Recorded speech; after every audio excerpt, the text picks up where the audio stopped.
Voilà, vous l'avez entendu, c'est officiel. Alors, la semaine dernière, il me semble qu'on avait vu les divertissements de Krishna quand il avait 3 mois. Vous vous rappelez, quand il avait 3 mois, ce qui se passait, c'est qu'il pouvait toujours pas marcher vraiment parfaitement. Alors, il titubait. Alors, des fois, il faisait des compétitions avec les autres enfants de son âge.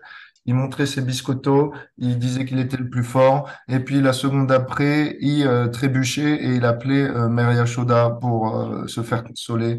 Après, à 6 mois, il arrivait à marcher plus facilement. Alors, il s'accrochait à la queue des veaux et il se faisait traîner d'un côté à l'autre.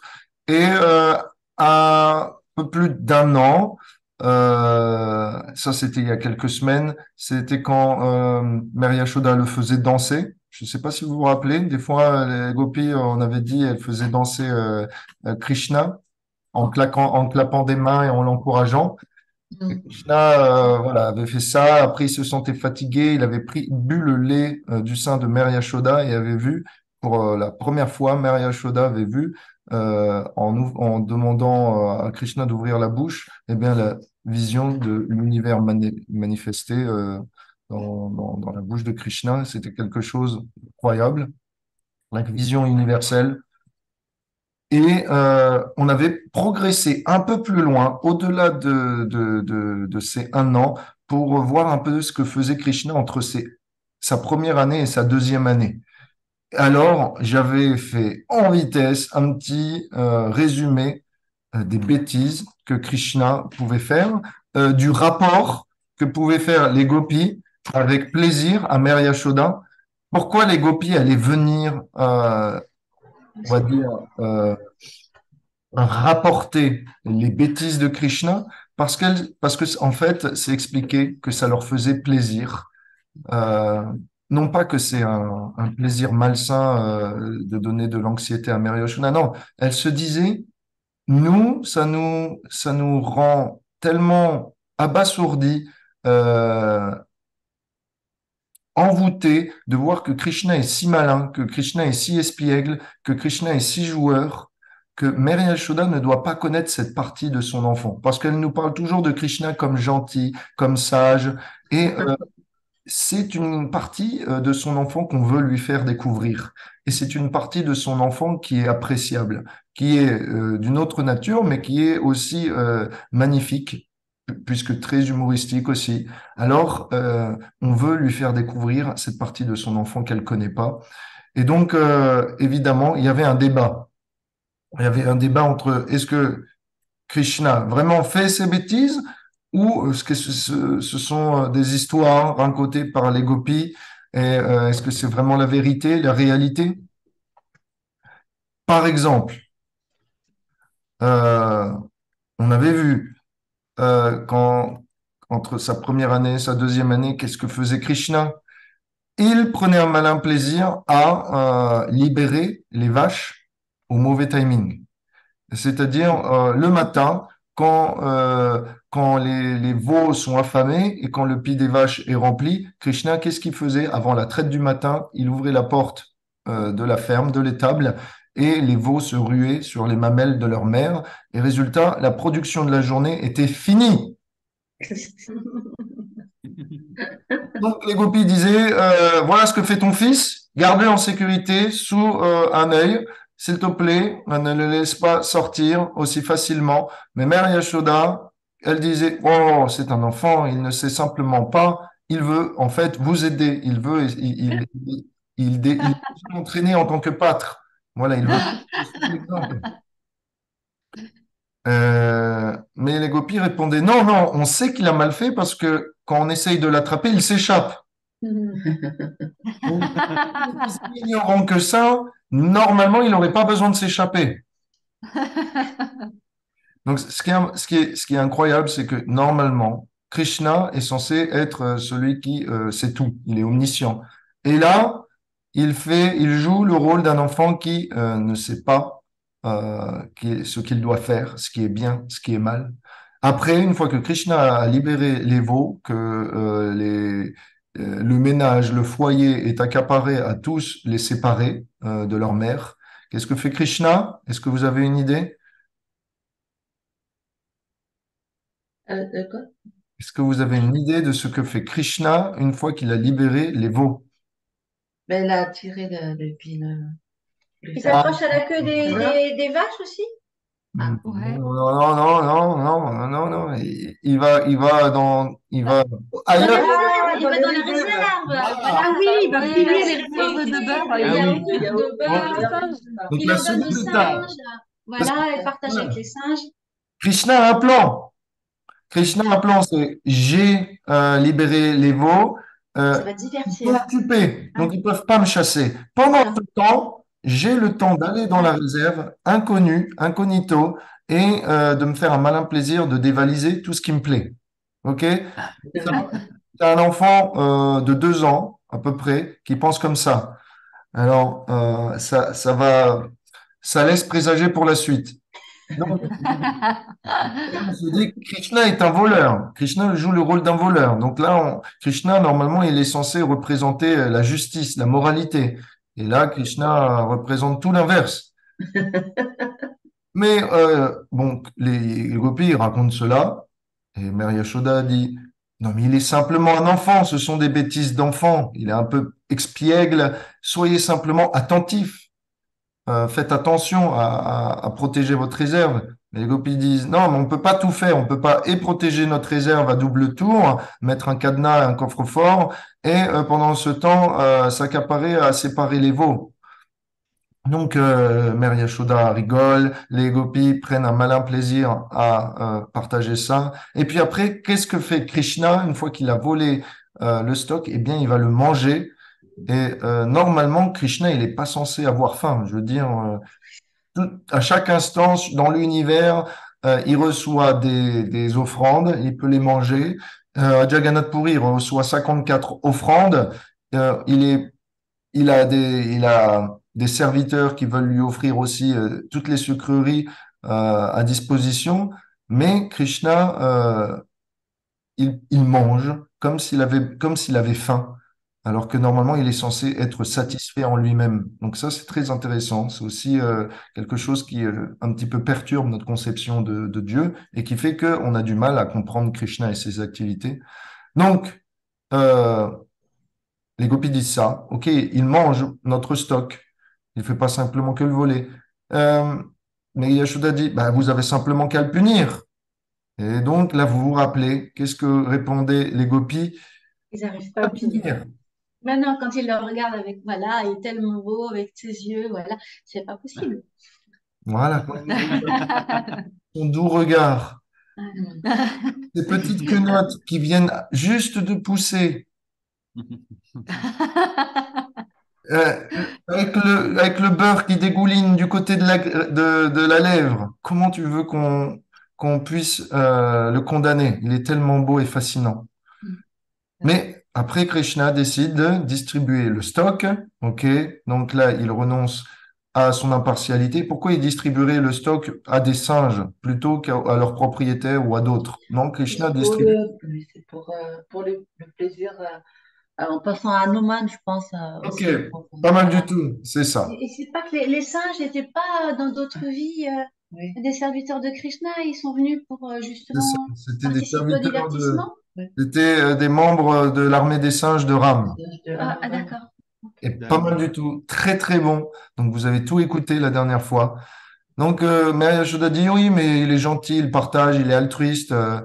Et les gopis répondent non, tout ce qu'il veut, c'est des pots cassés. Tout ce qu'il veut, c'est des pots volés. Tout ce qu'il veut, si on lui donne, mais qu'il ne le vole pas, qu'il ne le casse pas, il ne le prendra pas. Donc, après, voilà, les gopis disent, mais non seulement il fait ça, mais il invente aussi des méthodes pour voler. Alors, Yashoda dit, oui, mais vous êtes intelligente. Vous pouvez quand même déjouer les plans d'un enfant qui a 2 ans. Mais les gopis répondent, non, mais cet enfant n'est pas n'importe quel enfant parce qu'il est né de ta piété. Et on sait que Mère Yashoda est très pieuse, donc il est forcément un saint, donc il est forcément plus intelligent que les enfants de son âge. Donc, de cette manière, Krishna utilise son intelligence pour faire des mauvaises choses, apparemment, bien que ces choses sont toujours dans le fait eh bien, d'exacerber l'amour qu'il a entre lui et les habitants de Vrindavan. Donc là, il renonce un peu à montrer l'exemple. Et puis, s'il n'a pas ce qu'il veut, s'il rentre dans une maison et qu'il n'y a pas de réserve, Krishna, qu'est-ce qu'il fait? Est-ce que vous vous Il rappelez? casse tout. Il casse Il tout, quoi, casse oui, tout. oui. Il Il peut casse casser tout. plus, mais là, disons qu'il a fini, il n'y a même pas de pot à casser. Est-ce que vous Il savez? embête Mais, les autres enfants. ah oui, il Ah, embête Il les va enfants, pincer oui. il les tape les enfants. enfants, là, il Ah les oui. embête quand ils sont en train de dormir. Est-ce que vous avez déjà, dans votre passé, lorsque vous étiez enfant à l'école, vu euh, un enfant en particulier, il y en a toujours dans la cour de l'école, un enfant qui cherche toujours un peu les embrouilles avec les autres et Oui. à, à se battre pour obtenir ce qu'il veut, s'ils se sont insultés, s'il n'a pas obtenu le dernier POG, s'il n'a pas s'il n'a pas réussi à obtenir le ballon, etc., ou qu'il peut pas jouer avec les autres, ça, il est tout de suite, il se met à s'énerver et il tape sur les autres. Est-ce que vous avez déjà rencontré des enfants comme ça à l'école? Ouais, ouais. Ah Oui, oui, oui, tous les oui, jours. on en Et a là. j'avoue que j'ai pas pensé à Krishna, hein. Moi non plus. Ok, donc euh, euh, Krishna n'était pas comme ça, c'est pas ce que je dis. Je dis que Krishna, de temps en temps, voilà, pouvait faire de cette manière, bien sûr, avec beaucoup de douceur, hein, c'est pas non plus une brute épaisse, non, loin de là. Krishna est la douceur incarnée. Mais quand même, Krishna avait renoncé à sa enfin, comment on pourrait dire, à la non-violence. Voilà. Krishna, comme Arjuna, il est sur le champ de bataille, il dit de combattre, mais sur le champ de bataille des maisons de Vrindavan, Krishna combat lui-même. Et en fait, pourquoi? Parce que il menace les autres enfants d'avouer où est la réserve secrète. Et s'ils n'ont pas de réserve secrète, Krishna les pince ou euh, leur donne des pitch-nets. Je pense pas qu'il met des gros points quand même, c'est pas mentionné, mais il met, on va dire, voilà, il fait des prises de lutte pour demander à ce que la prochaine fois qu'ils viennent, il y ait un stock qu'ils puissent voler. Et si l'enfant avoue, ça va mal se passer. Donc, on a une idée de Dieu qui est toujours miséricordieux et qui peut pas faire ça. Mais là, Krishna, eh bien, nous surprend. Mais en même temps, ça, quand Mère Yashoda écoute cela, elle est juste sidérée de voir que son enfant peut être aussi différent de ce que elle voit sous ses yeux. Et pas seulement, mais quand il y a personne, que la maison est vide, qu'il n'y a ni stock, ni enfant à chahuter, Krishna, qu'est-ce qu'il fait? L'ultime recours, est-ce que vous avez une idée? Ses besoins dans un coin de la Ah oui. pièce. Ah oui, on a vu ça. Pas simplement, non, non, non, non. Tu y vas trop gentiment, pas dans un coin de la pièce. Quoi. Sur la nourriture? Non, non, c'est Ah non, il n'y a possible. plus rien à manger, non, non. Mais non, il n'y a plus de nourriture. Il va pas dans un coin de la pièce, il va choisir la salle la plus propre et si Ah oui, oui. l'endroit le plus exposé et si possible l'endroit le plus sacré. Oh, Ah ouais. oui, ah oui. Alors, si Krishna peut faire ses besoins dans la salle du temple, devant les murtis, plein milieu, Krishna le fera avec plaisir. Oh, Là, on peut se dire, Krishna, normalement, il est censé être le plus pur, donc c'est pas possible, il renonce à... Ils sont en train de montrer l'exemple. Attention, l'urine et les excréments de Krishna déjà sentent la rose, hein, alors vous m'en parlerez. Si vous avez cette expérience-là, vous m'appelez, parce que si vous avez besoin d'un docteur, soit vous êtes à il n'y ma... a que lui qui fait Pas qui fait la possible. rose, oui, ça c'est sûr. Donc, voilà, ce Elle l'a sont, fait, ce elle sont des était. cacas fleuris. Voilà, c'est comme une rose sous une autre forme. Mais voilà, imaginez-vous que Krishna n'a pas ça en lui. Il le fait juste pour le plaisir de ses dévots. Il le manifeste juste pour ses dévots. Et donc, les gopis disent, ton fils est impur, il se comporte mal, tu devrais l'éduquer. Mais il dit, s'il continue comme ça, si ton fils continue comme ça, qu'est-ce que ça va être dans quelques années? Il va tirer les saris des gopis, il va sûrement marier des jeunes filles et les rejeter. Ça va très mal se passer. Donc, tu devrais tout de suite mettre un terme à ces bêtises et avoir un œil sur lui de près. Bah, du coup, Donc, c'est ce qui se passe après, hein. c'est ce qui va se passer après et c'est gagné. Ouais.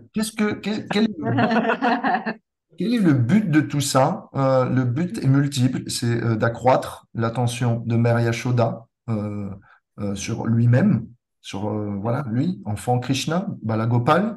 C'est le fait de pouvoir goûter un amour particulier que Mère Yashoda n'a pas montré jusque-là. C'est ce qu'on appelle l'amour en colère. Voilà. Euh, En anglais, ça se dit loving anger. Ça veut dire, voilà, l'amour mêlé de colère. Voilà, c'est-à-dire cet amour qui veut du bien pour notre enfant et qui veut le corriger pour son éducation future. Hmm. Donc ça, Krishna, jusqu'ici, parce qu'il est trop, Voilà. parce qu'il est trop chou, parce qu'il est trop mignon, Krishna, de par sa simple beauté, dès qu'il fait une bêtise, Mère Yashoda passe tout. Elle accepte tout. Elle n'arrive pas à faire invoquer en son cœur suffisamment de colère. Mais Krishna s'est dit, OK, si je fais pas suffisamment de bêtises, je vais en multiplier le nombre. Et le problème, c'est que même le nombre ne suffisait pas à enrager le cœur de Mère Yashoda. Alors Krishna s'est dit, je vais essayer une nouvelle technique. On a essayé la quantité, mais cette fois, je vais essayer le, La le- qualité. la qualité. Je vais faire une bourde de qualité. Alors, quelle va être cette bourde de qualité? Eh bien, aujourd'hui, on va faire un second voyage dans l'espace. Donc, préparez vos sièges. Vous n'avez pas besoin de voyager avec SpaceX et Elon Musk. D'écouter Krishna Katha et simplement, en la présence de Krishna, on va faire un petit tour de l'univers. Ça va être rapide. Attachez vos ceintures. Ça va aller très vite. Donc, euh, Krishna, voilà, a décidé, OK, j'ai un plan. Je vais un jour, pendant que je m'amuse avec mes copains sur le bord de la Yamuna, que Mère Yashoda est un peu au loin, je vais manger de la terre. Alors, comment ça se passe? C'est parti. Alors, c'est le verset. Alors, rappelez-vous, hein, ça avait déjà été fait par. Enfin, Krishna avait déjà montré la forme universelle par le passé. On est d'accord? Vous vous souvenez de ça? Oui. Mais là, il va le faire une seconde fois, mais il va y avoir une petite différence. Pas dire la fin, hein. Tu racontes l'histoire. Bon, ça va, ça va. On me parle dans l'oreillette. OK. C'est là où ils vont la bouche. Ah oui, oui, oui, ah oui. Euh, alors, s'il vous plaît, une petite seconde. Je suis perdu en fait. J'arrive pas à trouver le verset où on s'est arrêté la dernière fois. Hmm. OK, je pense l'avoir. Voilà. Alors, verset 32, si vous avez le Srimad Bhagavatam, chant 10, verset 32, chapitre 8. Si vous ne l'avez pas, simplement essayez de retrouver le paragraphe où Krishna commence à manger de la terre. Ça commence comme ça. Il était une fois où, un jour,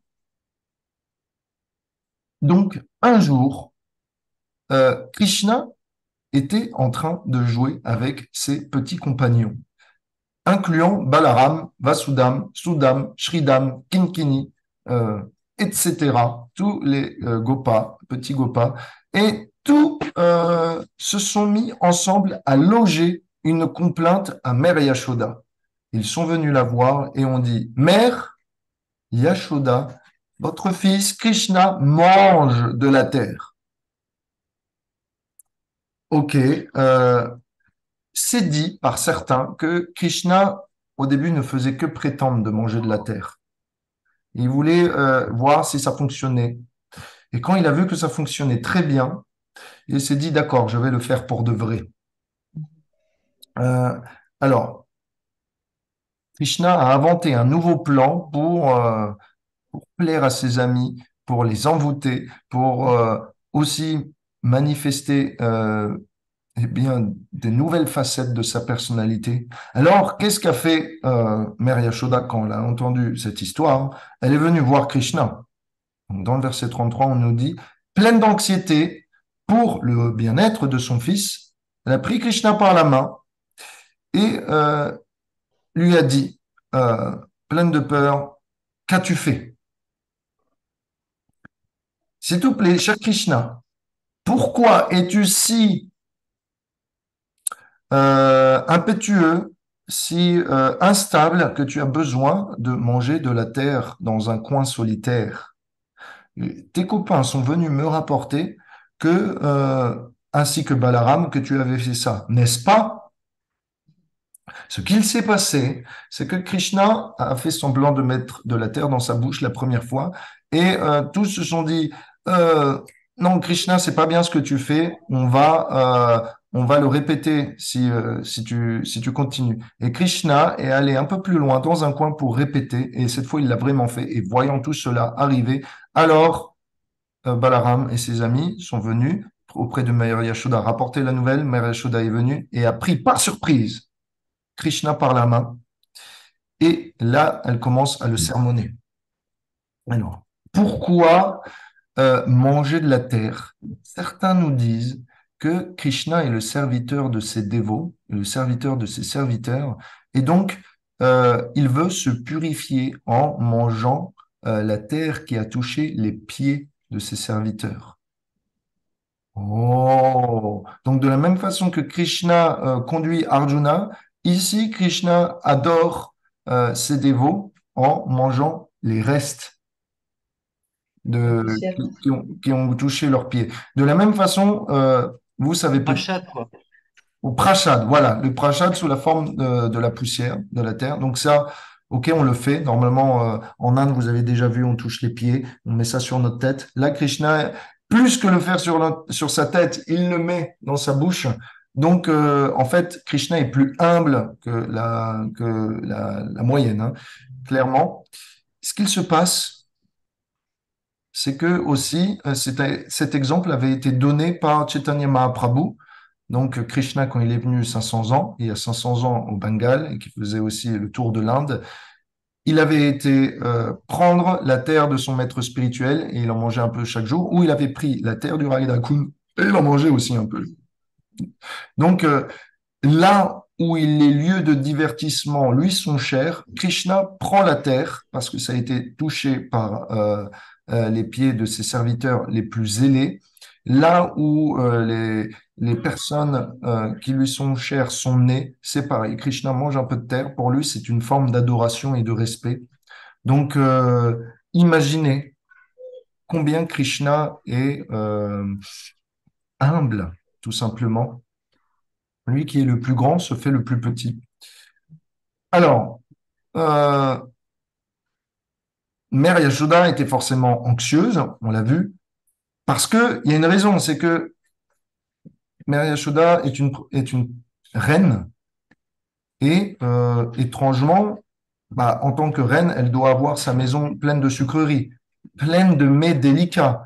Alors pourquoi son fils en viendrait-il à manger simplement de la poussière, de la saleté dans une place solitaire? Elle ne comprend pas l'attitude de Krishna. Elle n'est pas dans l'idée que Krishna est en train de révérer ses serviteurs. Euh, alors, Yashoda demande ça. Il y a plein de mets chez toi, pourquoi tu viendrais manger ça? Krishna répond, on nous dit, mes chères mères, ils sont en train de comploter contre moi. Cette complainte qu'ils ont logée à mon encontre, parce qu'ils veulent simplement me punir. C'est fait pour me punir. Mon frère Balaram, il les a rejoints et il ment avec eux. Je n'ai jamais fait ça. S'il te plaît, crois mes paroles. Ne sois pas méchante et ne me punis pas.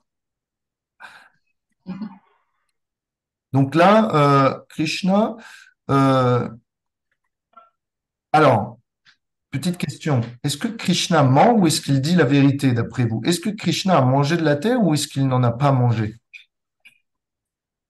Moi, je Mais dirais qu'il l'a fait et puis il en a extrait la substance pour le montrer après à sa mère.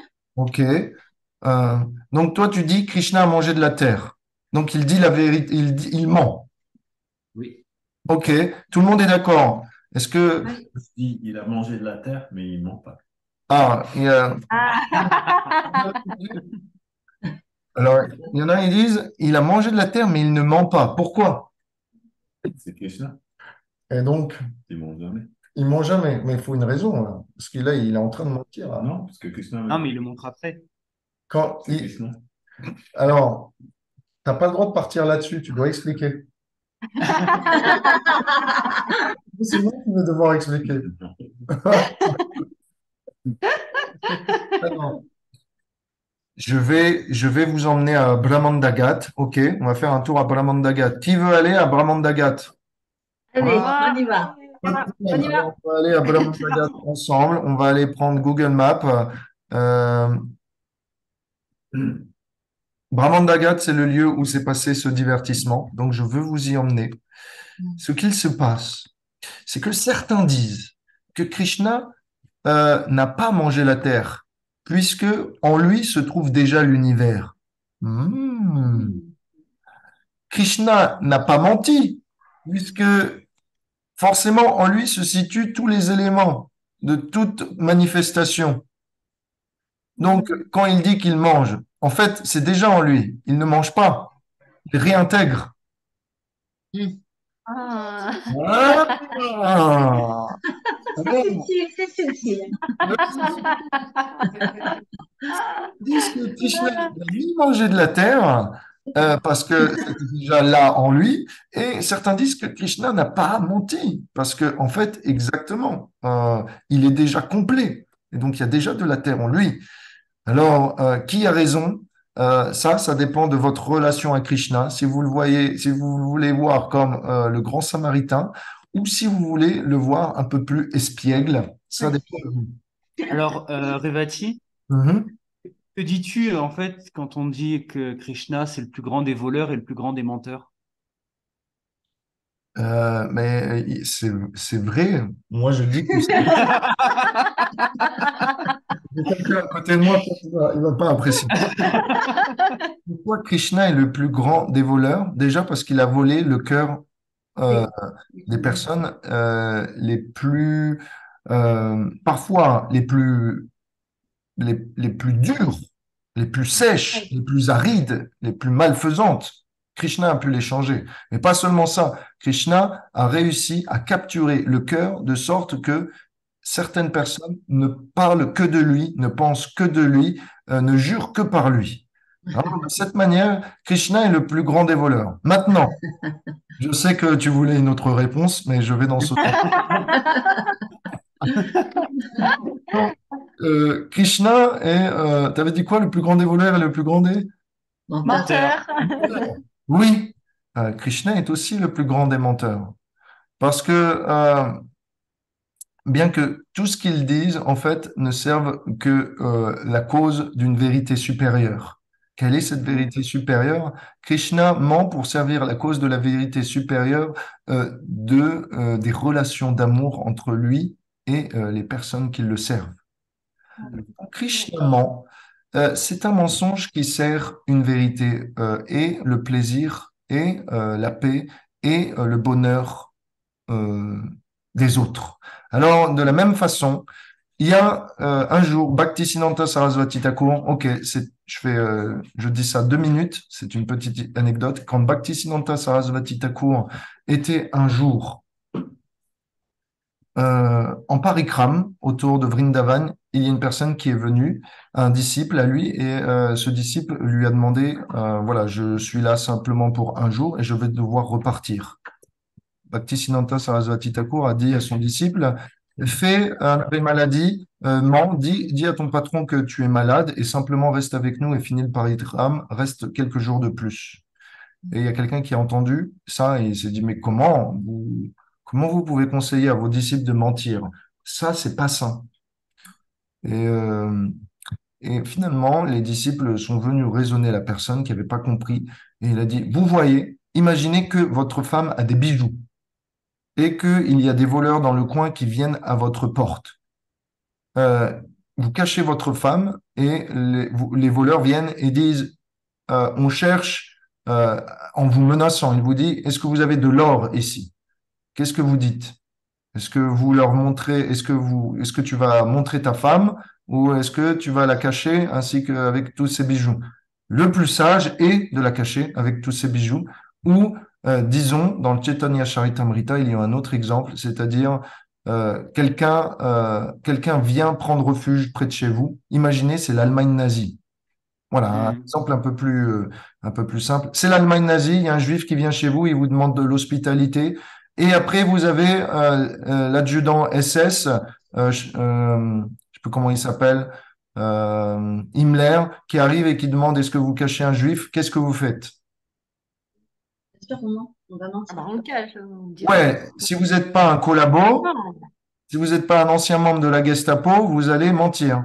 Donc, Ouais. de la même façon, Krishna, quand il ment, c'est pour le bien-être d'autrui, c'est pas pour lui. Est-ce que si je peux rajouter quelque chose, Mhm. souvent en plus, que ce soit dans les livres ou dans l'expérimentation, ce qu'on se rend compte, c'est que quand Krishna il ment, derrière, il arrive à le transformer en vérité. Oui, très bon, très très bon. C'est exactement ce que je voulais aborder tout à l'heure. Et tu me coupes l'herbe sous le pied. Donc oui, effectivement, ce qui va se passer, c'est que Krishna peut faire en sorte que ses paroles soient toujours validées d'une certaine manière. Alors, est-ce que vous voulez faire un petit voyage à Paramandagat? Oui, Ok. Alors, est-ce que vous voulez aller du côté de la plage ou du côté du temple? du temple. Temple. Ok, pas de problème. Alors, c'est dit, c'est fait. On y va. On fait petit voyage aujourd'hui ensemble. Alors, partage.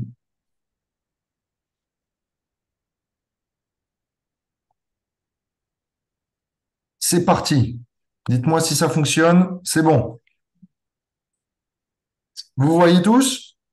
Oui. Oui. Oui, Voilà, vous vous retrouvez maintenant au lieu où s'est passé ce divertissement. Rappelez-vous, je vous ai dit que c'était juste au bord de la Yamuna. Ceci est à quelques pas de la maison où eh bien, est né Krishna.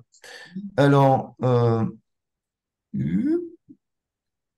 donc là, ici, vous voyez une mourti. Je suis désolé, la qualité n'est pas super. Mais vous voyez autour aussi de la Mourti, eh bien, voilà, les pâtres, leurs activités, ce qu'ils font. Donc, euh, voilà, là, c'est plus parlant. Vous avez des chiens, vous avez, bon, voilà, hein, toute proportion gardée et toute ressemblance gardée. On comprend Maharaj, Mère Yashoda et Petit Krishna, juste ici, sur la droite. Ok. Je suppose que ils ont, enfin là, vous voyez, ils sont très bien décorés, euh, mais je suppose qu'ils ont des yeux un peu moins globuleux. Pardonnez-moi. On dirait la murti de sushi. Là, et là, regardez-moi ça. Ah C'est oui. l'arbre sous lequel Ah non, mais c'est Krishna humanité, est allé c'est en vrai, c'est solitaire. On y a été, oui, on y a été la On a été. Ah. Bah, bien sûr que vous y avez été. Normalement, on est obligé d'y aller. Alors, bah, Oui. Ouais. super. Vous avez eu une hôtesse ou comment dire, un guide touristique Pas du de tout. qualité.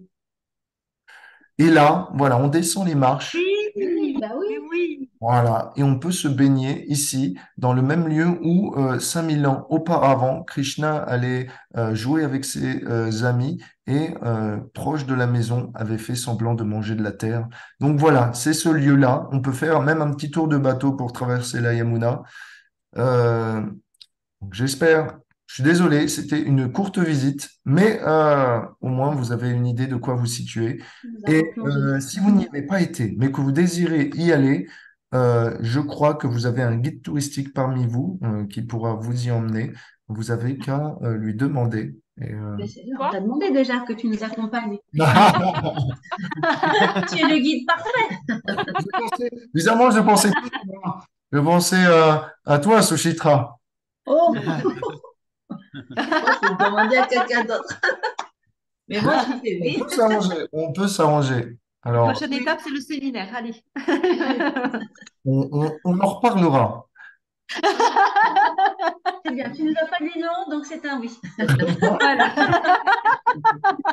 Bah, si c'est pas non, c'est oui, hein. Voilà, c'est ça. On en reparlera quand le temps sera venu et que vous aurez des disponibilités. Ah, ça, si nous On peut proposons toujours les s'arranger. disponibilités, on les crée. Ok, on en reparle. J'ai pas dit non, j'ai pas dit oui. Je dis, il faut voir que ça se fasse.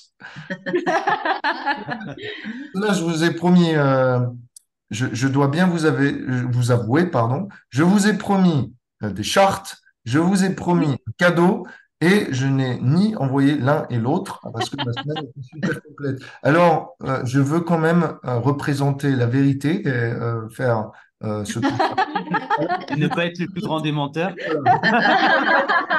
m'engager dans des choses que je ne peux pas satisfaire immédiatement. Donc déjà, je fais ce que j'ai dit et après, on verra ce que je n'ai pas dit.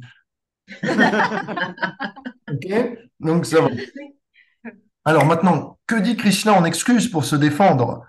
Eh bien, Jiva Goswami, dans un livre, nous dit, Krishna répond à Mère Yashoda, ce n'est pas moi. Les petits garçons, ils ont volé entre eux leur sucrerie et ils ont forcé à me faire manger une sucrerie qu'ils avaient volée. Mais moi, maman, j'ai gardé la bouche fermée et mes dents bien serrées. Je ne voulais pas manger de sucreries qui avaient été volées. Mais comme ils n'étaient pas contents que je devienne un voleur, ils ont dit cette histoire. Ils ont dit ça parce que je leur ai dit, si vous me forcez à manger les sucreries, je vais aller dire que la dernière fois, vous avez été mangé de la terre. Alors, Balaram et les enfants, voyant que je n'étais pas coopératif, ils sont allés te voir, ils ont dit que c'était moi, en fait, qui avais mangé de la terre. Donc, ils t'ont raconté cette histoire pour me faire punir parce que j'étais pas un voleur et que eux, c'est eux les voleurs. Donc, voilà ce que Krishna est en train de faire. Krishna est en train de renoncer à la vérité, il est en train de renoncer à la pureté en mangeant de la saleté, si on peut appeler ça de la saleté, mais en fait c'est béni. Il est en train de renoncer à beaucoup de choses pour le plaisir de ses dévots. Alors c'est très, très, très beau, juste pour se faire leur serviteur, pour être contrôlé par eux. Oui, une chose, voilà, pour répondre à ton point, Krishna Ras, Krishna ment et en même temps dit la vérité. Ça paraît inconcevable, mais ce qui s'est Les deux extrêmes. les deux extrêmes à la fois, il les réconcilie. Krishna, au début, avait prétendu manger de la terre. Et là, les personnes, Balaram, etc., sont allées voir Mère Yashoda. D'accord? Le problème, c'est que Krishna n'avait que prétendu et Balaram et les enfants avaient pensé que Krishna l'avait fait pour de vrai. Et donc, de cette manière, quand ils sont allés voir Mère Yashoda, en fait, ils étaient en train de mentir parce qu'ils pensaient quelque chose qui n'était pas arrivé. Krishna n'avait que prétendre. Mais, du Et coup, du coup, c'est la Krishna, vérité. Krishna a dû dire la vérité. Krishna avait donc fait la vérité. Mais Krishna As-tu? doit toujours satisfaire la parole de ses dévots. Alors, pour ne pas les faire mentir et pour plutôt se faire mentir, il a été dans un coin manger de la terre. Simplement pour garder la véracité de ses dévots plutôt que la sienne. C'est trop. Donc c'est beau, n'est-ce pas? Ouais, Ouais. très beau. Alors, d'après vous, qu'est-ce qui va se passer maintenant? Mère Yashoda va demander à Petit Krishna et le challenge. Dans le verset 36, elle dit, si tu dis la vérité, ouvre-moi ta bouche, montre voir si tu n'as pas mangé de la terre. Et de cette manière, quand Krishna est venu à être challengé, il ouvrit sa bouche tout en grand. Et là, toutes ces opulences se manifestèrent de telle manière que cela vinrent à perturber l'affection parentale que Mère Yashoda portait à son fils. Toutes les opulences semblaient réunies, toutes les opulences de l'univers réunies en un point. Alors, Mère Yashoda commença à devenir interloquée. Elle se posa des questions. Mais avant de voir quelles questions s'était posée Mère Yashoda, j'aimerais vous faire comprendre pourquoi Krishna a ouvert la bouche, parce qu'il aurait pu faire un tas d'autres choses. Donc, allons dans le cœur de Krishna, allons dans les pensées de Krishna. Pourquoi Krishna a fait ça? Parce que sa mère lui a demandé.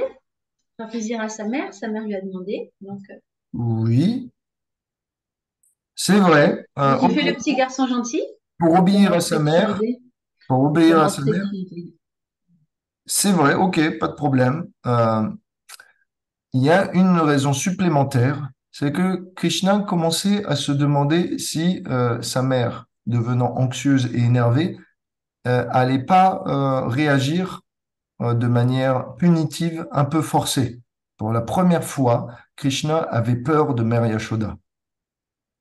Et donc, Krishna s'est dit, parce que Krishna aurait pu ouvrir la bouche et qu'il n'y ait rien dedans.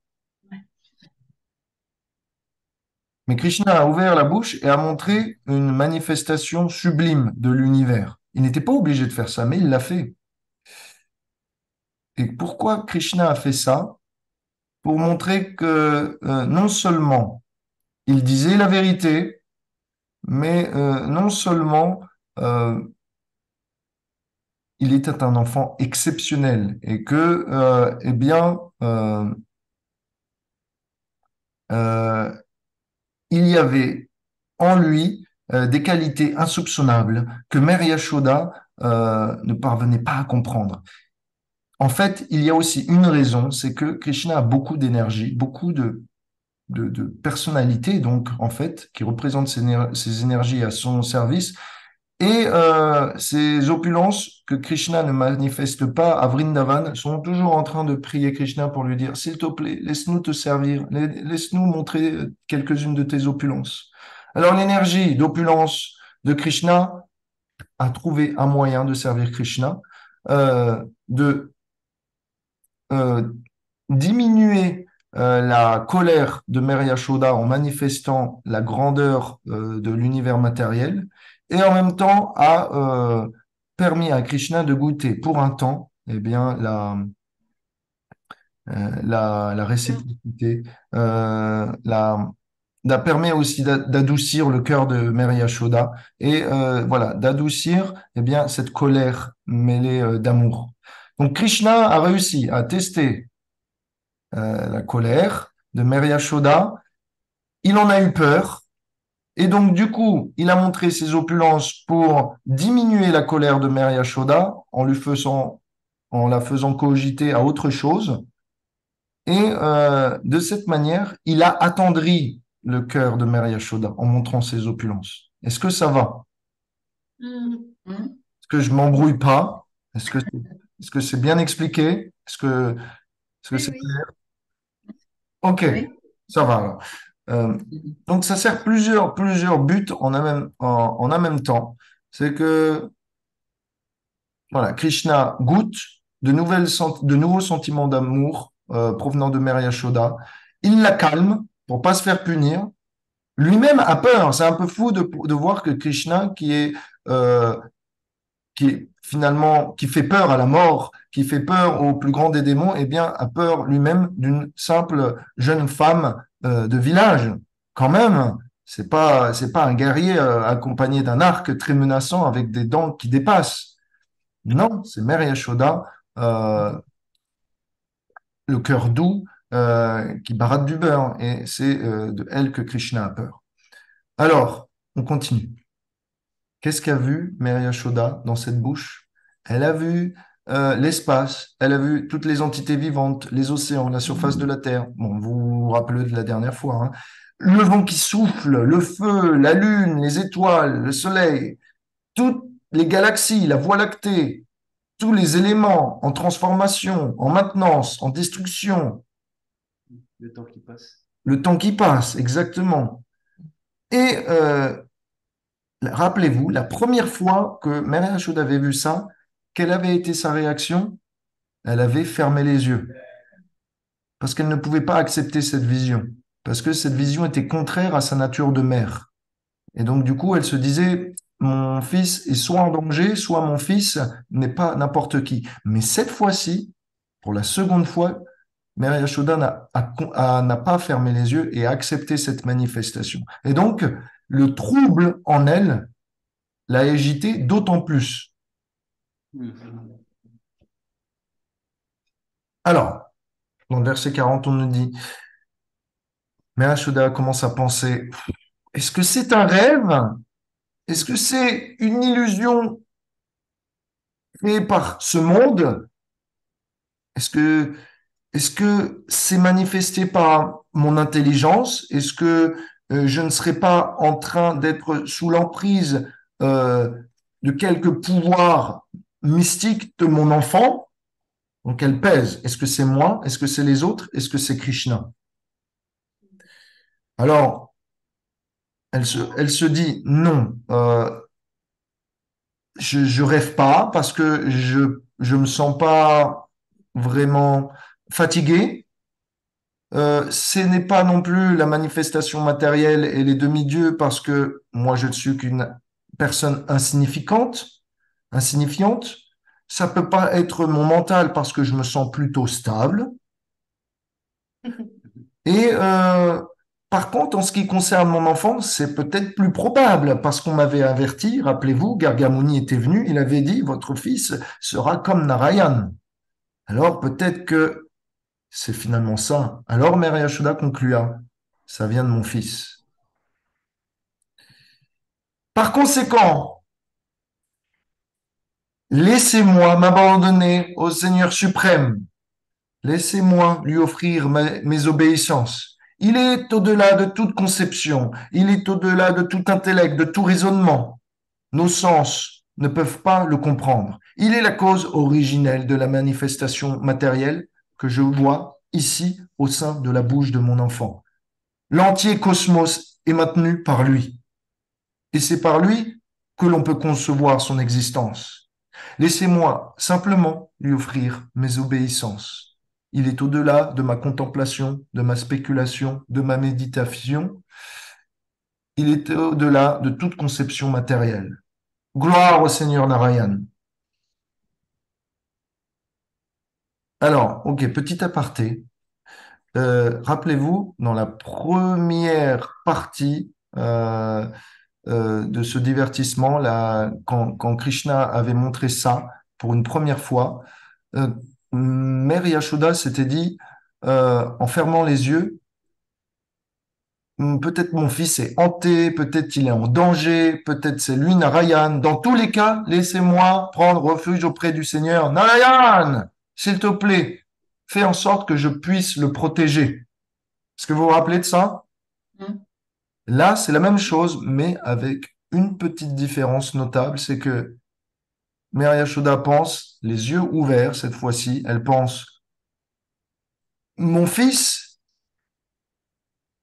est sûrement hors de danger, parce que j'en conclus qu'il est tout-puissant comme le Seigneur Narayan. Dans tous les cas, laissez-moi prendre refuge auprès de lui pour qu'il puisse le protéger. La différence, c'est que dans la première fois, Mère Yashoda pensait que c'était à elle de le protéger, en demandant, en priant au Seigneur. Mais cette seconde fois, cette fois-ci, Mère Yashoda dit, demande au Seigneur, cette fois, c'est toi qui le protège. Moi, j'ai compris. J'ai plus rien à faire dans l'histoire. Mon fils est tout puissant, tu es tout puissant, et moi, je sers à rien. La première fois, Mère Yashoda s'est dit, je peux quand même attirer la grâce du Seigneur pour protéger mon enfant. Je peux quand même faire quelque chose. Mais cette fois-ci, Mère Yashoda comprend, finalement, tout est entre les mains de Dieu. Alors, il y a un sentiment de possession vis-à-vis de son fils qui est différent, qui est diminué par rapport à la première fois. Et donc, Maria Shoda continue. Elle dit, cette fois-ci, tout ce temps, j'avais été manipulé par l'énergie illusoire. Je pensais que j'étais une mère, que je pouvais protéger mon enfant, que Nanda Maharaj était mon mari. Mais en fait, rien de tout ça n'est vrai. Je ne suis pas une reine, je n'ai pas de vache, je ne vais pas dans les jardins, je suis rien de tout ça. Tout ça, c'est simplement un rôle que je joue. Le seul qui est capable de prendre tout en main, qui manipule le destin, c'est le Seigneur suprême. Et à seulement lui, je devrais prendre refuge en ce qui concerne mon enfant. Je n'ai plus besoin de prendre refuge auprès du Seigneur pour essayer de protéger mon enfant. Seulement lui est capable de le faire. Et donc, par la grâce du Seigneur, je peux enfin comprendre cette vérité. Par conséquent, je m'absorbe en lui et je me rends à ses pieds pour qu'il puisse prendre soin de mon enfant. Et là, à ce moment-là, Krishna, voyant que Mary Yashoda commence à perdre les pédales, il se commence à dire, mais non, ça va pas, parce que j'ai besoin d'être dorloté par ma maman. J'ai besoin qu'elle me nourrisse. J'aime son attention. Et si tout ça disparaît, je vais plus pouvoir recevoir son amour comme avant. Donc, Krishna, d'un claquement de mon doigt, voilà, rétracte cette manifestation. Et Mère Yashoda regarde de nouveau dans la bouche et voit que tout a disparu. Et se demande alors, euh, qu'est-ce qui s'est passé? Elle se demande, elle s'arrête de se questionner. Et pourquoi? Parce qu'elle se dit cette chose magnifique. Peut-être Gargamuni, peut-être les pâtres, peut-être mon mari disent, oui, Krishna est un enfant exceptionnel, peut-être il est fort comme le Seigneur suprême, peut-être il est un avatar. Mais de ce que je vois, c'est que en face de moi, Krishna joue le rôle d'un enfant, qu'il a besoin de ma protection, qu'il demande mon lait, qu'il est sous ma dépendance et qu'il manifeste beaucoup de plaisir. Donc, j'ai simplement à continuer comme ça, peu importe le reste. Donc, Mère Yashoda chasse d'un revers de sa main toutes les conceptions autres que son fils pourrait être autre chose que son fils. Et donc, du coup, ça veut dire quoi? Ça veut dire que son amour était tellement fort que, comparé à Devaki, qui avait accepté Krishna comme la personne suprême, Mère Yashoda avait suffisamment d'amour pour rejeter cette conception.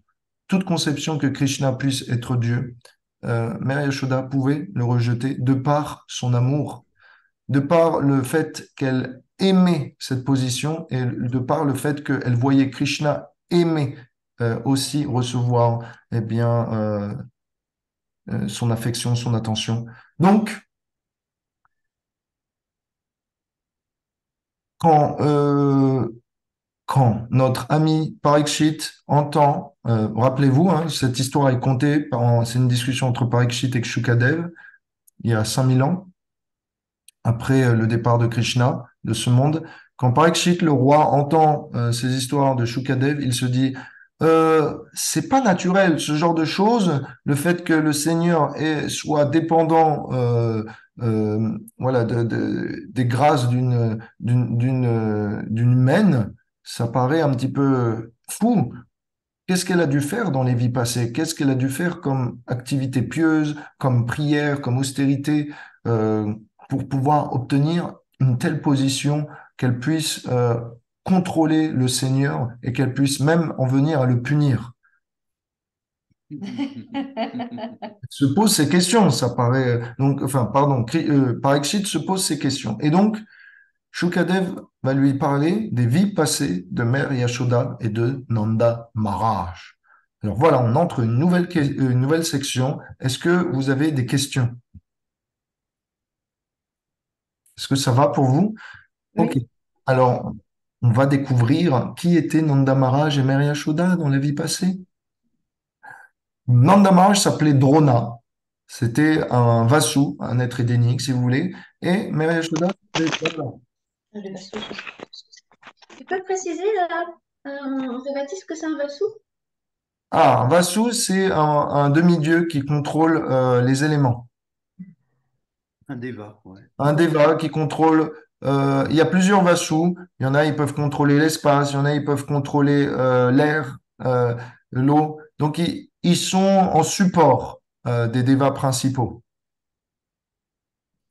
Donc, voilà, ce sont, si vous voulez, les Devas principaux des éléments peuvent déléguer aussi à d'autres Devas le management de l'univers. Et les Vasus en font partie. Donc, Drona est un être céleste et Dara, sa femme, est aussi une être céleste.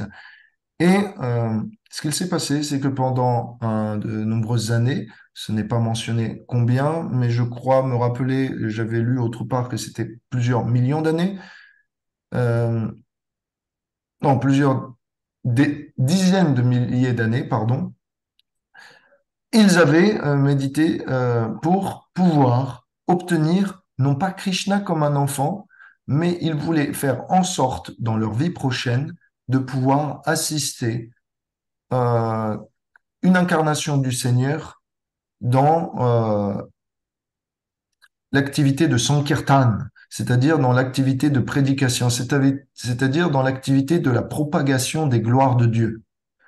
Donc, ils avaient prié Brahma et Brahma est venu et a demandé qu'est-ce que vous voulez et ils ont répondu, s'il te plaît, dans notre vie prochaine, fais en sorte que l'on puisse naître et que l'on puisse être un outil entre les mains du Seigneur pour pouvoir l'aider à propager ses gloires, à réaliser ses divertissements.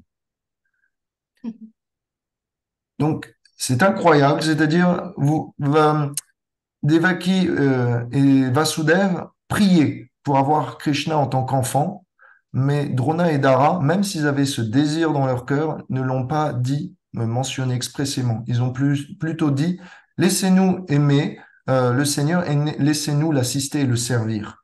Et donc, qu'est-ce qu'a préféré Krishna entre les deux? Krishna a préféré euh, la prière de Drona et Dara plutôt que la prière de Vasudev et Devaki, puisque Vasudev et Devaki n'ont vu que Krishna un petit temps dans la prison, et après ils ont été séparés, mais Mère Yashoda et Nanda, dans leur vie suivante, ont eu toute l'opportunité de vivre avec Krishna dans ses activités d'enfance.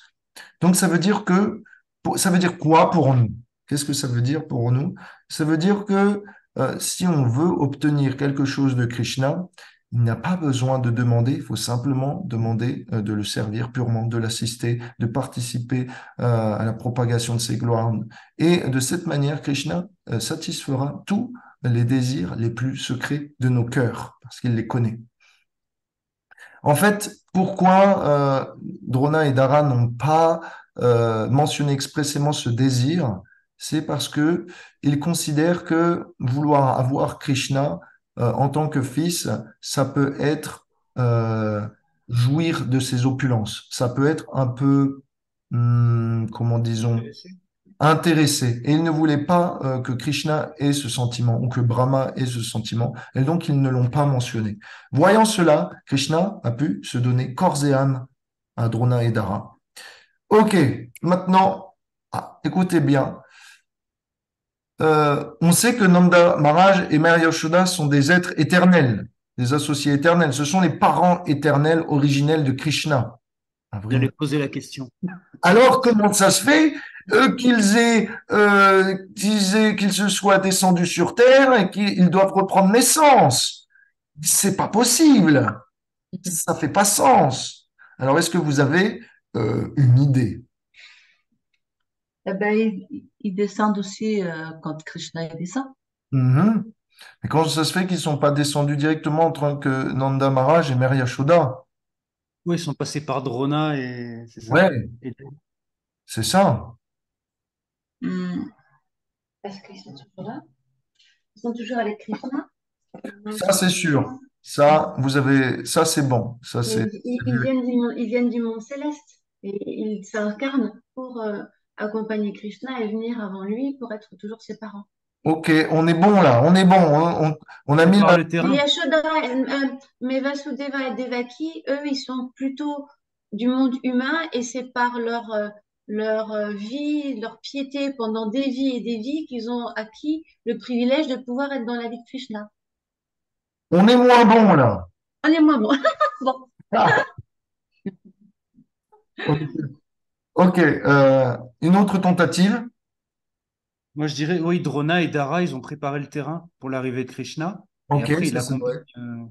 il accompagne directement en tant que parent à De Vrindavan. montrer de Ok, quelle manière il faut on guider. est, on est, on est bon, mais je vais rajouter une précision.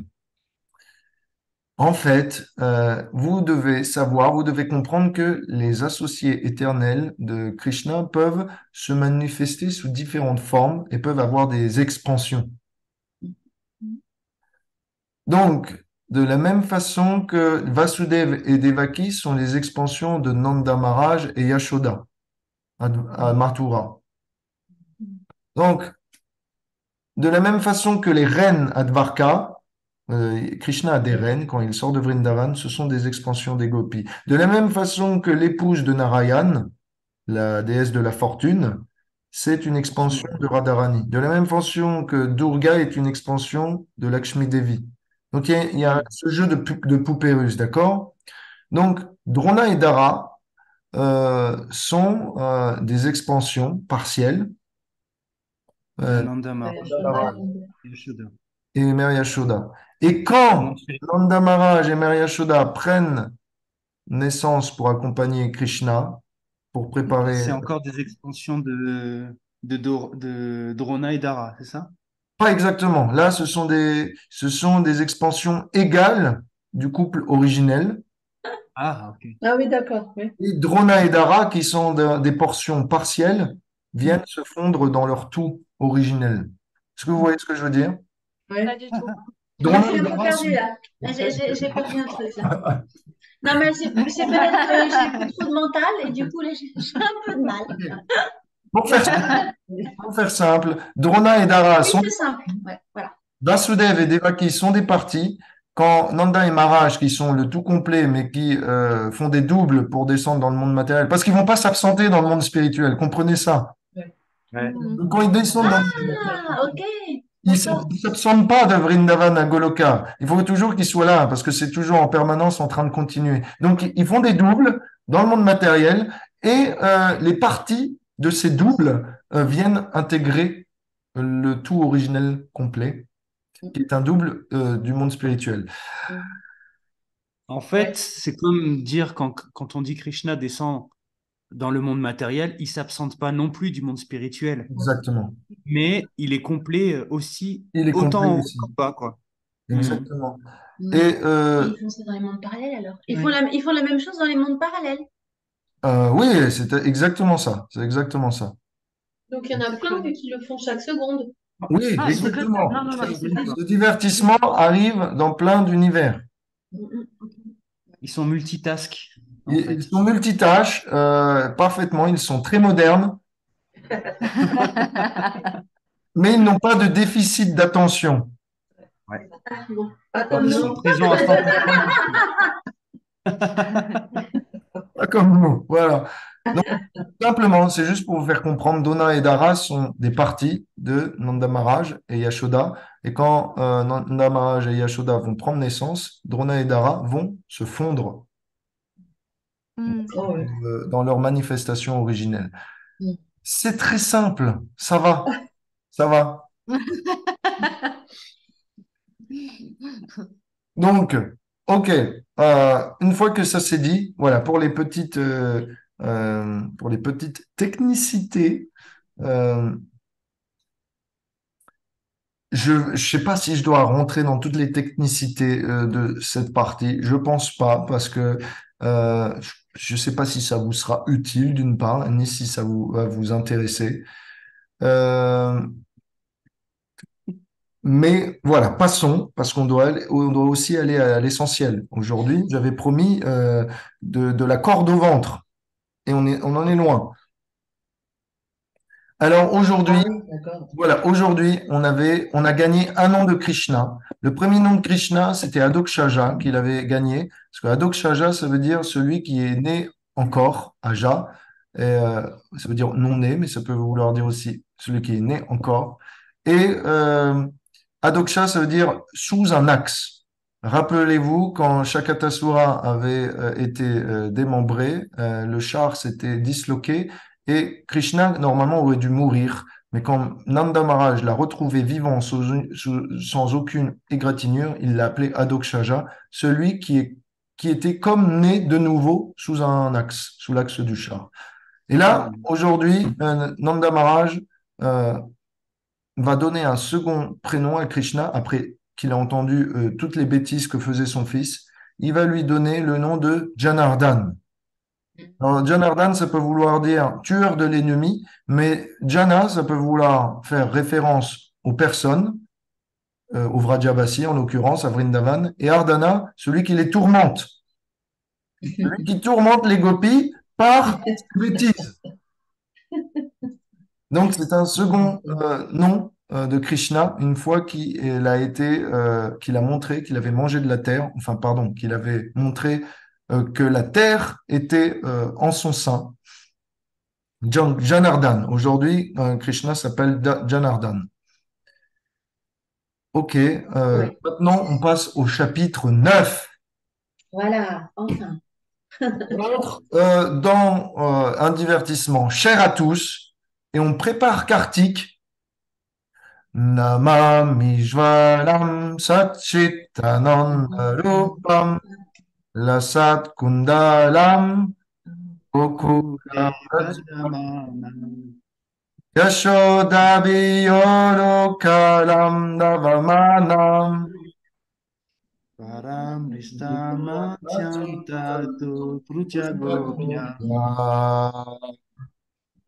Alors, peut-être la prochaine fois, parce que je pense qu'on va pas, on va loin de là finir ce chapitre, on pourra, au lieu de faire Jayalada Madhava, on pourra faire le Damodara Rastakam pour se mettre. En entier. Ouais. C'est long. Alors, peut-être pas en entier, non, tu as raison. C'est long quand même. Ouais, Bah, peut-être si, on ne le répète pas 3 fois, quoi. on répète pas 3 fois. On verra. Peut-être on fera la moitié et l'autre moitié pour je ne sais quand. Ok. Chapitre 9. Euh, Krishna, je suis désolé, je pense que vous connaissez la suite, mais Krishna va se faire attacher. Et donc, d'habitude, qui, euh, celui qui, euh, celui qui libère de toutes les attaches matérielles va se faire attacher.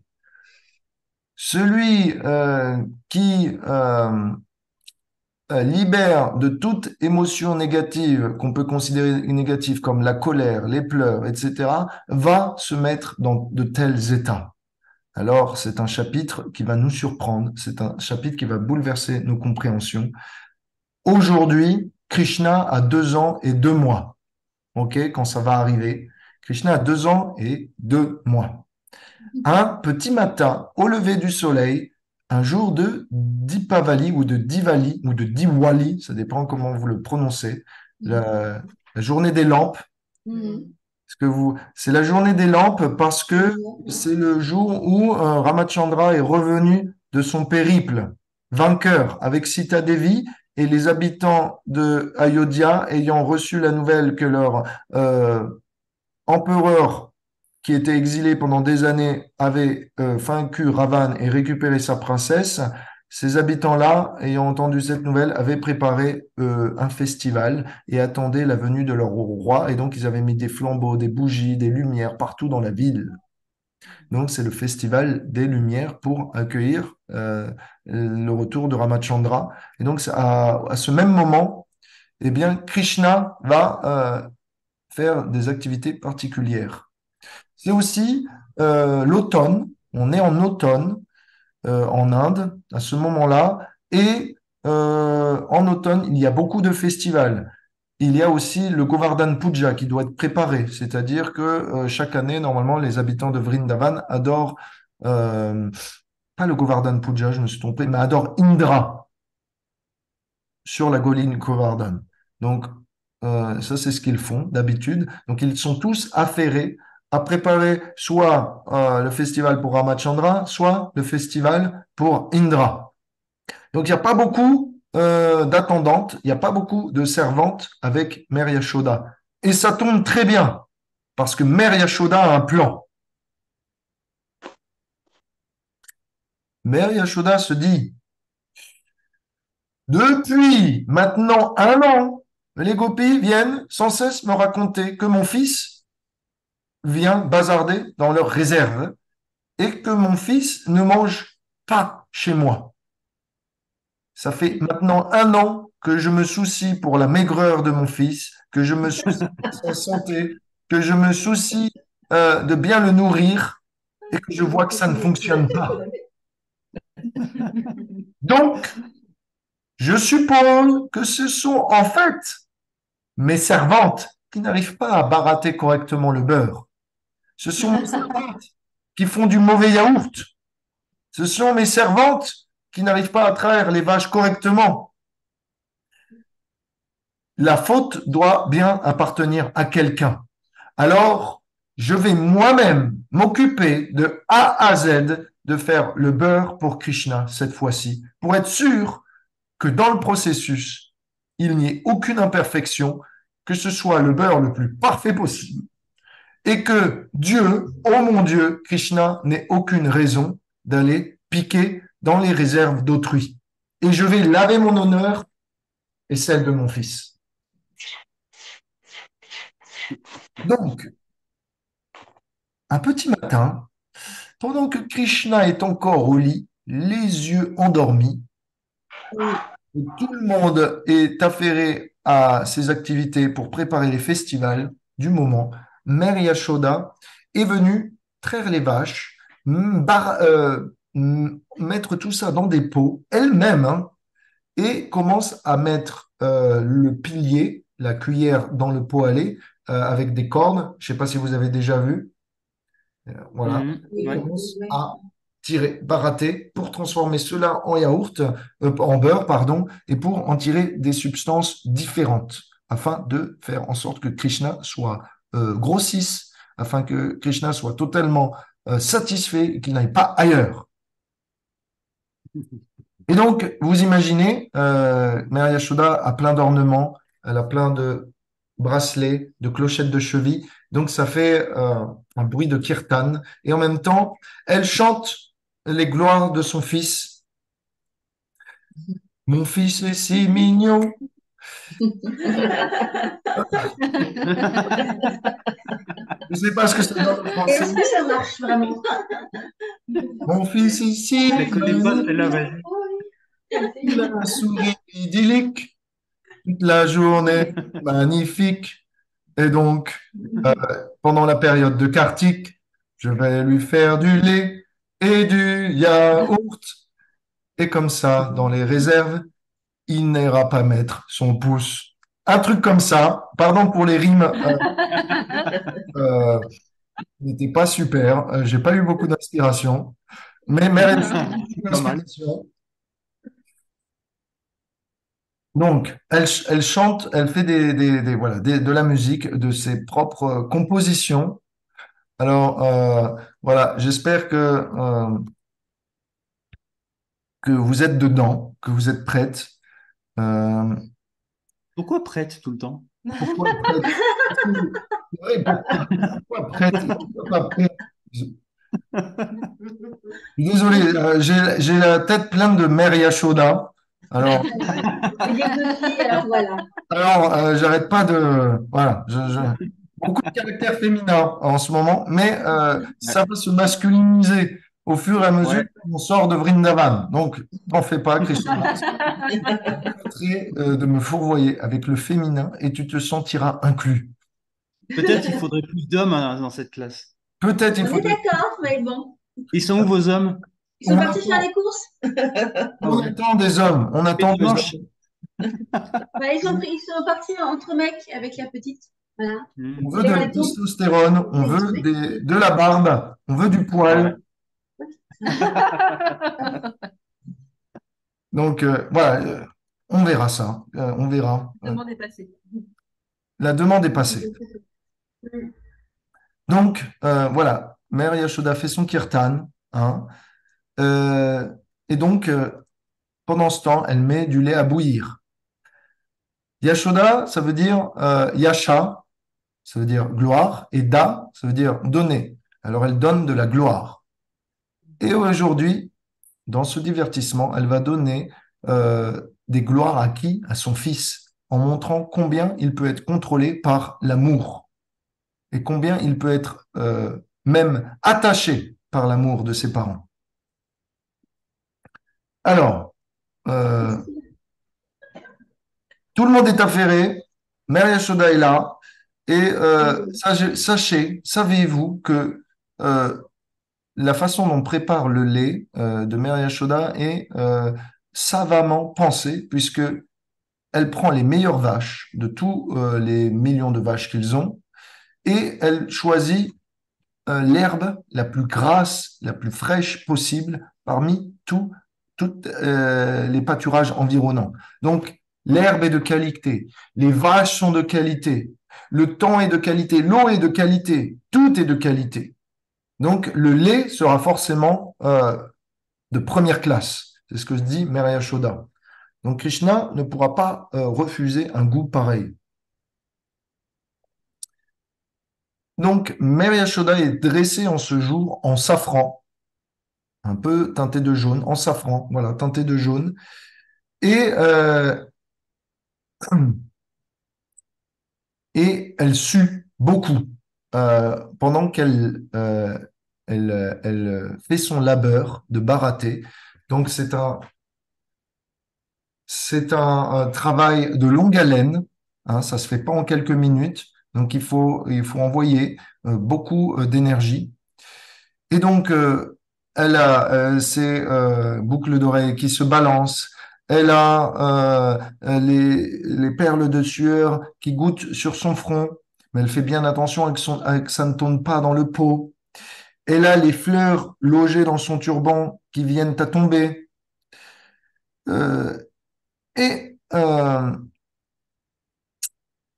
durant le bruit, durant ce travail qui fait un peu de bruit, cela réveille Krishna qui est endormi dans la chambre juste à côté et qui vient descendre et qui vient quémander un peu de lait du sein de sa mère puisqu'il est affamé et qu'il vient commencer la journée. Mère Yashoda arrête pour le moment le baratage, vient prendre Krishna sur ses genoux et Krishna apprécie ce moment, mais elle entend que le lait commence à bouillir. Alors, euh, elle pose Krishna, va voir le lait. Ce qu'on nous dit, c'est que à Vrindavan, tout est conscient, y compris le lait. Et donc, le lait était jaloux de Krishna. Parce que, parce que le lait, on l'a fait spécialement pour Krishna, pour que Krishna le boive.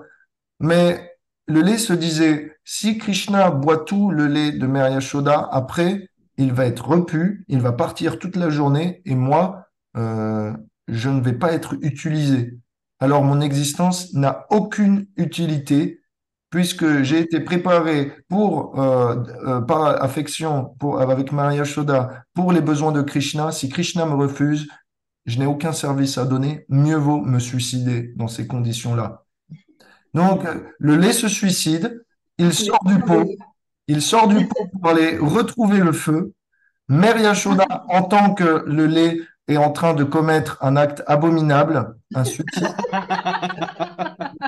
va réconforter le lait en lui disant non, non, non, on va t'utiliser, on va s'occuper de toi, ne te suicide pas dans le feu. Pendant ce temps, les fleurs qui étaient sur le turban de Mère Yashoda, qui viennent de tomber pendant qu'elle s'affaire à courir pour sauver le lait, se disent, Mère Yashoda est tellement pleine de grâce que Krishna accepte de déposer ses lèvres sur son sein et prend en guise de nourriture le lait qui coule de son sein. C'est une grâce tellement incroyable qu'on ne mérite pas d'être sur sa tête. Plutôt, on devrait tomber à ses pieds. Alors, c'est dit que les fleurs qui tombent pendant qu'elles courent sont délibérément en train de tomber pour offrir leurs hommages aux pieds de Mère Yashoda. Donc, tout est conscient à Vrindavan, que ce soit les fleurs, que ce soit le lait, que ce soit le feu. Donc, c'est un endroit magique. Ce qu'il se passe, c'est que pendant ce temps, Krishna se dit, j'ai faim, non seulement j'ai faim, mais en plus, je mérite l'attention de ma maman, et là, je suis délaissé. Donc, ça va pas se passer comme ça. Il s'est mis en rivalité avec le lait. Donc, puisque je suis délaissé, puisque je suis seul au monde, puisque Mère Yashoda s'occupe de ses richesses au lieu de moi, eh bien, je vais par pour manifester mon mécontentement et pour manger, puisque j'ai faim, je vais prendre le pot de lait qu'elle était en train de barather, prendre une pierre, faire un trou dans ce pot et en boire le contenu qui en s'écoule, qui s'écoule. Pardon. Maintenant, plusieurs questions qu'on peut se poser. Est-ce que Mère Yashoda ne serait pas en tort d'aller s'occuper de son lait, de ses richesses, au lieu de se préoccuper des besoins de Krishna? Est-ce qu'elle ne serait pas en tort? Qu'est-ce que vous en pensez? Est-ce que Mère Yashoda a raison ou est-ce qu'elle n'a pas raison? Elle Elle a fait les raison. deux, en fait, non? Elle fait les deux en même temps, parce qu'elle Il y a des s'occupe de son priorités. bébé. Oui, mais enfin, pour moi, elle fait les deux en même temps. Parce que Mhm. Bah s'occuper non, du elle lait, pose c'est son enfant, grossir. elle pose Krishna par terre. Ouais. Elle pose Krishna par terre, elle s'en occupe pas en même temps. Elle Elle pose a pu Krishna garder par sous le terre. bras pour sortir le lait du feu. Il est tellement grand. Alors, Il y a- alors, Elle est obligée d'honorer C'est Thomas, j'ai ses besoin. devoirs de femme et de mère, et enfin, elle doit tout faire. Donc mhm. là, le lait déborde, elle est obligée de s'occuper de ça en priorité. Est-ce que ce serait pas le devoir premier de s'occuper de Dieu? Non, parce que pour elle, c'est son enfant, c'est pas Dieu. Elle aurait pu, elle, éteindre le feu avec Krishna à l'été. Voilà, c'est ce que je disais. Oui, mais c'est pas le feu de. Là, c'est le feu, la braise, hein, c'est pas pareil. Alors, ouais, c'est vrai, j'y ai pensé aussi, Ranga Devi, mais ce qui se passe, c'est que elle devait agir vite. Et donc, d'un coup, elle a posé, elle a couru. Et courir avec son enfant, c'est un peu plus Il a lent. 2 ans quand même. Voilà, il a 2 ans, c'est vrai, donc c'est un beau bébé. C'est trop, quoi. C'est un beau bébé. Et elle s'est dit, je peux pas faire les deux rapidement. Alors, je vais le poser, je vais éteindre le lit, revenir rapidement. C'est ce qu'elle s'est dit. Euh, Maintenant, est-ce qu'elle est en tort?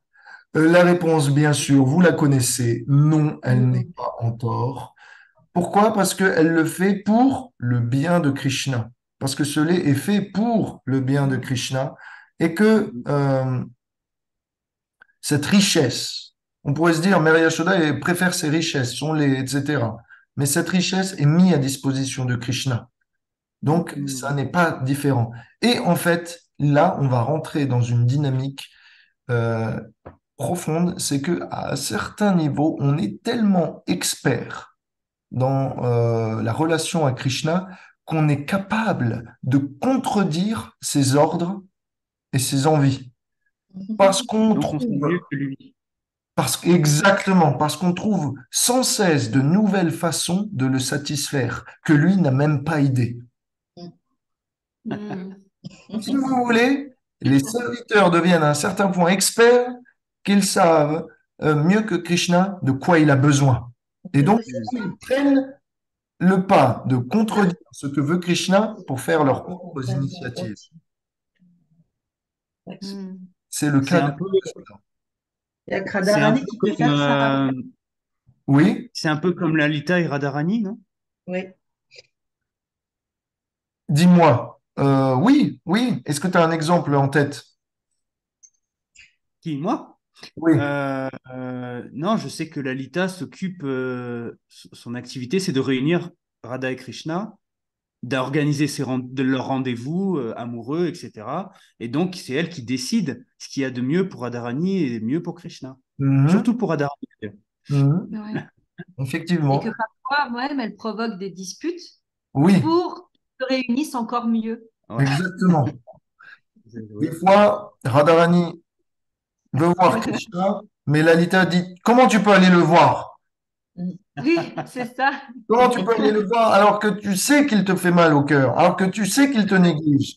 Oublie-le, oublie-le, tu n'as pas besoin de le voir. Et finalement, Radharani dit, d'accord, je vais essayer, mais elle ne peut pas. Et finalement, elle court deux. Elle Des fait fois, l'inverse. c'est Radharani qui veut plus parler à Krishna. Et Krishna vient voir Lalita et se dit, est-ce que tu n'as pas un moyen, s'il te plaît, qu'on puisse se réconcilier? Je crois que cette fois-ci, ça va être très dur. Donc, sans ton aide, c'est pas possible. Est-ce que t'as pas une idée? Est-ce que tu peux pas lui glisser une petite lettre, un petit message de moi? Donc, voilà. C'est vrai, des fois, Lalita est capable de contrer Krishna comme Radharani, et des fois, voilà, ils sont capables d'aller dans son sens. Donc, ils sont assez balancés. De la même façon, Mary Yashoda est des fois capable de punir Krishna et des fois de l'écouter. En fait, simplement, Mary Yashoda pense, ce garçon ne sait pas ce qui est bien, ce qui est mal. Il ne sait pas comment protéger les richesses qu'on a durement accumulées. Mais moi, je sais. Je vais protéger ce lait. Ce lait a été fait pour lui et je veux lui faire goûter. Donc, non, elle n'est pas en faute. Euh, bien sûr, elle cherche à lui apporter plus de plaisir. Donc, Krishna est très en colère. Est-ce que la colère de Krishna est fausse? Seconde question, d'après vous. Oui. Les- La- Pour certains, la colère de Krishna serait fausse. C'est Non, du... au début, je pense qu'il est vraiment, il pique une colère vraiment, et après, il continue à jouer le jeu, en fait. Ok. Alors, C'est comme ça que je l'ai senti. Krishna serait en colère, mais après, joue avec ça. Ouais. Ok. Ben, pour Ça, moi, c'est, il fait exprès de se mettre en colère pour faire son divertissement, plutôt. mhm. Pour, On va attirer l'attention. ce serait du pipeau depuis le début, alors. Ben, il joue l'enfant, en fait, Bah pour oui, faire bah Il oui. joue plaisir à Mary l'enfant. Yashoda. Alors, Il faut bien qu'il y ait un divertissement. nos maîtres spirituels nous disent, est-ce que la colère de Krishna était fausse? Pas du tout. Ses émotions étaient réelles parce qu'il voulait les goûter. Il avait besoin, et pour Krishna, il est dépendant de sa maman. Et pour vivre l'amour de sa maman et pour pouvoir le goûter pleinement, il a besoin d'oublier qui il est, c'est-à-dire qu'il est Dieu.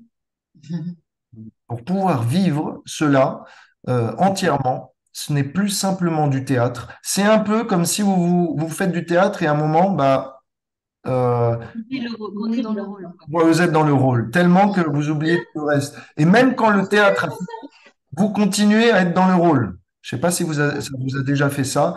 Et il y a une personne qui... est-ce que vous connaissez Question pour un champion? Oui. Oui. Oui, Oui. Voilà. Est-ce que... Julien Lepers. Julien Lepers, voilà, merci. Toi, candidat.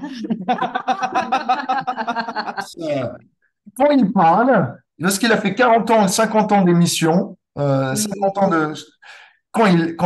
même dans la vie privée, il est là, s'il vous plaît, madame, dites-moi, est-ce que vous pouvez m'apporter l'assiette? Oui, oui, oui. Et donc, Eh, oui.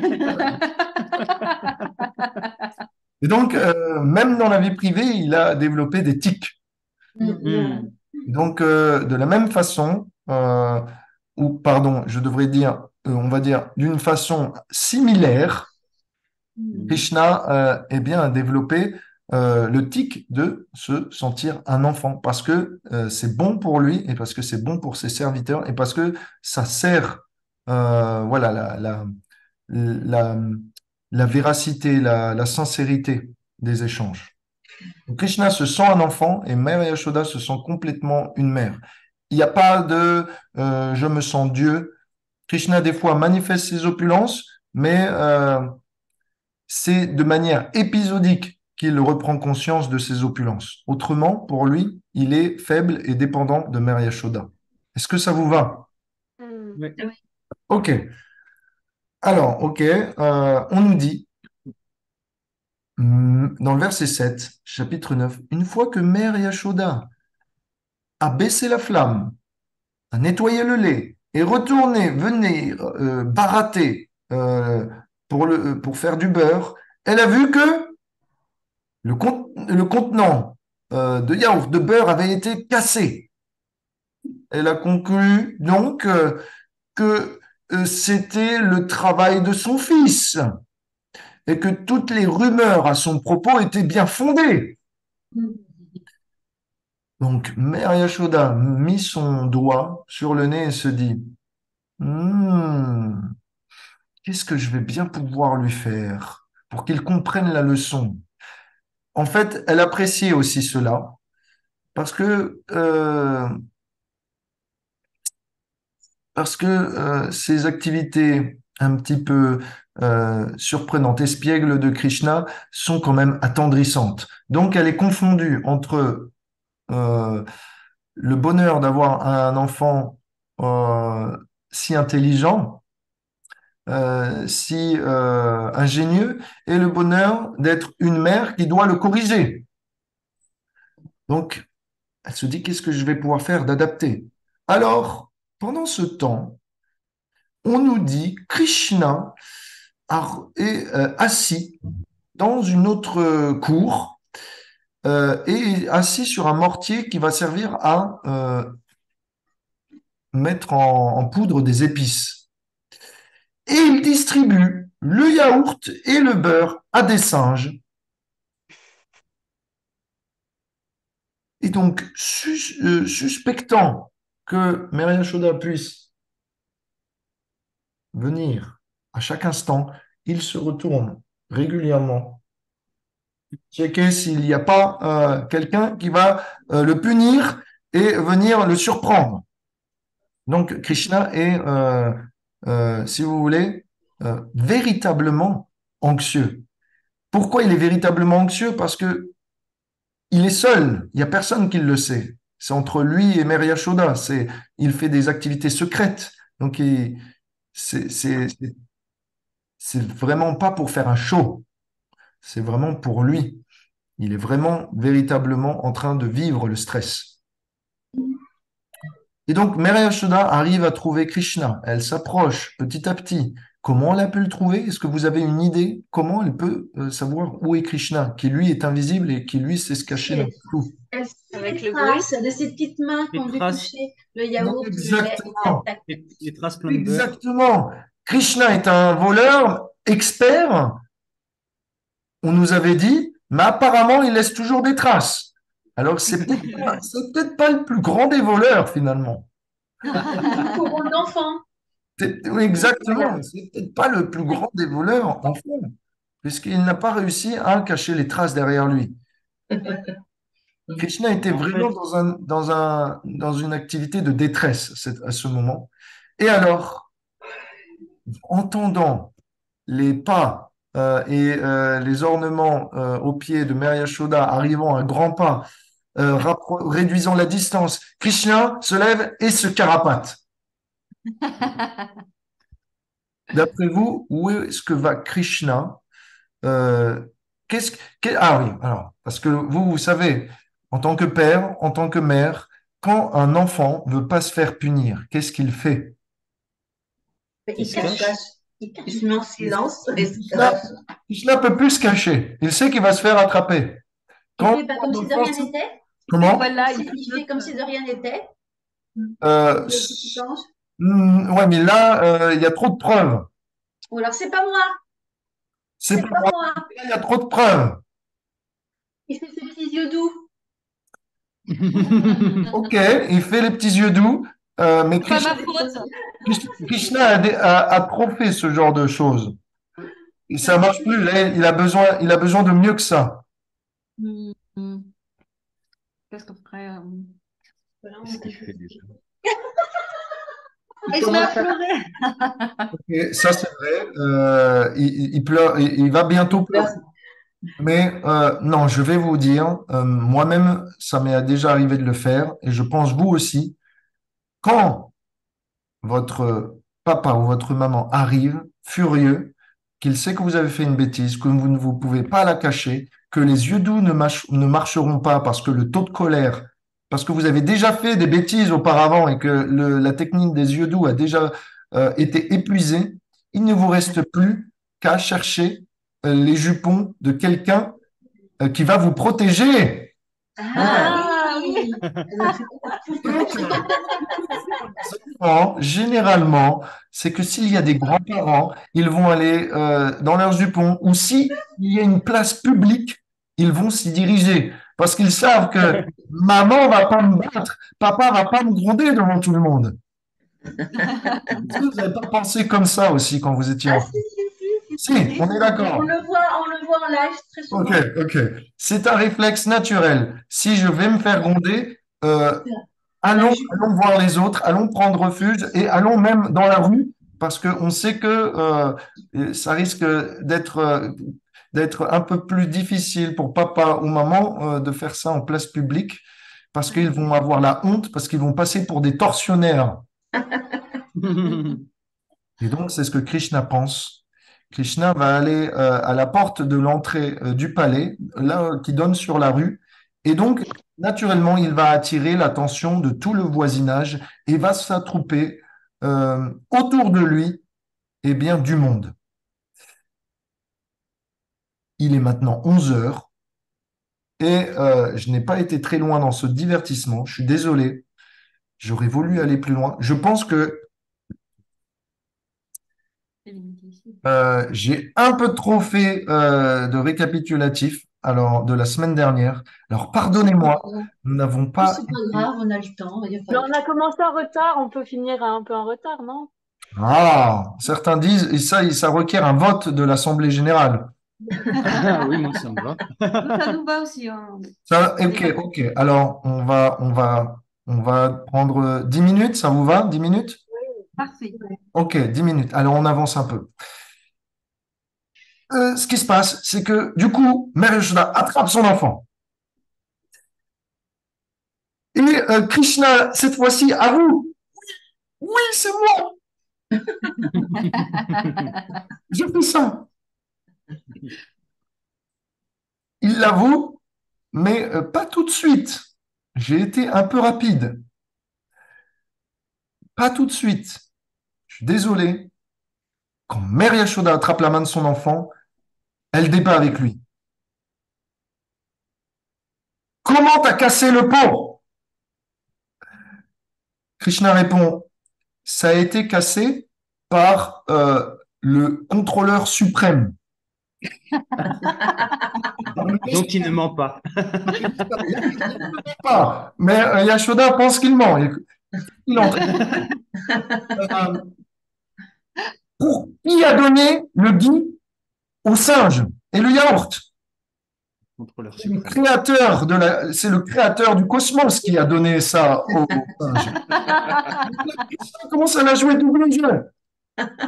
Krishna dit la vérité, mais Yashoda ne connaît pas cet aspect de Krishna, donc il pense qu'il ment. Te fiche pas de moi. Tu as goûté, je t'ai vu, tu as goûté, nous avons des preuves. Tu as goûté le ghee, le yaourt et le lait qui étaient prévus pour le yagya, pour le sacrifice fait pour les festivals futurs pour le Seigneur suprême. Et donc tu as rendu impures toutes les offrandes.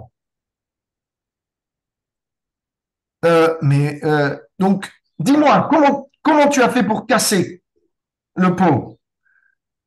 Et Krishna a dit, mais maman, tu ne te rends pas compte? Je t'ai vu quand tu es parti en courant me chercher, sans t'en rendre compte, ton talon a touché et il a cassé le pot. Et de cette manière, maintenant, tu es en train de m'accuser à tort et à travers. En ce qui concerne les singes, je les ai vus. Il y a un singe qui traîne dans la forêt, un roi singe, et il a envoyé ses sbires. Ce sont les serviteurs du roi singe qui demandent à voler nos réserves. Donc ils sont venus voler et moi j'ai essayé de les empêcher. Ils m'ont attrapé, ils m'ont tiré de force. Donc ce n'est pas moi, ce sont les singes qui ont été envoyés par le roi. Tout ça a été organisé par le Seigneur suprême et c'est toi qui as cassé le pot. Non, regarde, tu es énervé et tu, tu m'accuses encore et encore. Déjà la dernière fois, tu m'avais accusé de manger de la terre. Et puis les copies, partout, elles m'accusent, alors que j'ai jamais volé. Tout ça, c'est des histoires. Alors si c'est comme ça, je vais partir dans la forêt. Je veux plus vous voir, plus personne, que ce soit toi, Nandamara, les copies. Je veux plus voir personne parce que vous m'accusez tous. Alors, Yashoda se dit, est-ce que mon fils est sérieux? Est-ce qu'il va vraiment partir dans la forêt? Est-ce qu'il va vraiment fuir la maison? Il est capable, il est intelligent, il est suffisamment ingénieux et intrépide pour le faire. Donc, je devrais peut-être l'attacher pour qu'il évite de partir, pour qu'il ne fasse pas une fugue. Donc, Yashoda était mêlée de colère et en même temps d'amour pour Krishna. Elle pensait à sa sécurité. Alors, cette personne que les yogis ne peuvent pas attraper dans leur cœur a été attrapée par Mère Yashoda. Euh, qui va plus vite que la lumière, qui voyage d'un univers à l'autre, qui est invisible, a pu être attrapé par Mère Yashoda. Alors, Yashoda se dit, je vais ligoter mon fils. Et elle s'apprête à prendre les cordes de son turban et à faire le tour du ventre de son fils. Mais là, oh, miracle, la corde qui était suffisamment longue apparaît 2 doigts trop courts. Que représentent ces 2 doigts trop courts? Est-ce que vous avez une idée? Je ne peux pas l'attacher. Je ne peux pas. La corde qui servait à attacher Krishna était 2 doigts trop courte. Que représentent ces 2 doigts? Ah, 3 centimètres là. À 2 doigts de. On dit toujours ça, à 2 doigts de. Ok. Donc 2 doigts, comme disait de l'expression. Russe. Il y a 2 doigts d'y arriver. Voilà. On a 2 doigts d'y arriver. Peut-être que cette expression provient des divertissements de Krishna. Voilà.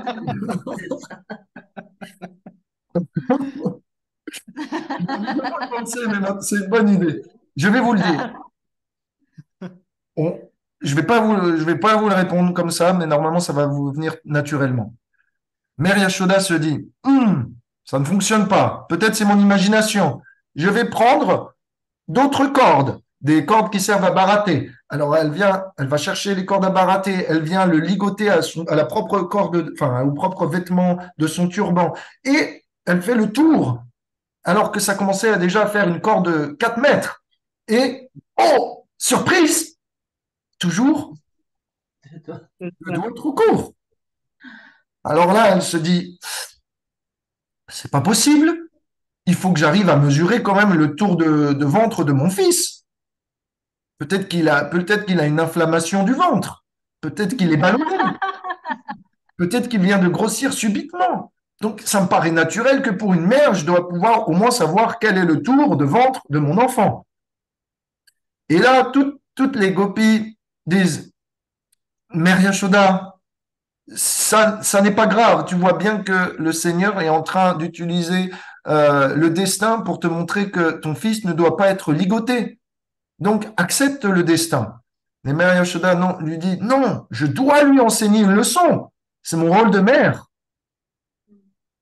Alors, Mère Yashoda demande à aux voisins qui sont tous en train de regarder la scène, donnez-moi le tissu de vos turbans, donnez-moi les cordes de vos maisons, apportez-moi tout ça, on va tous lier ça ensemble. Et donc, toutes les gopis commencent à partager ensemble, à lier, à ligoter, si bien que la corde commence à faire plus de 30 mètres de long. Il reste toujours Alors, ils essayent tous ensemble de ligoter Krishna.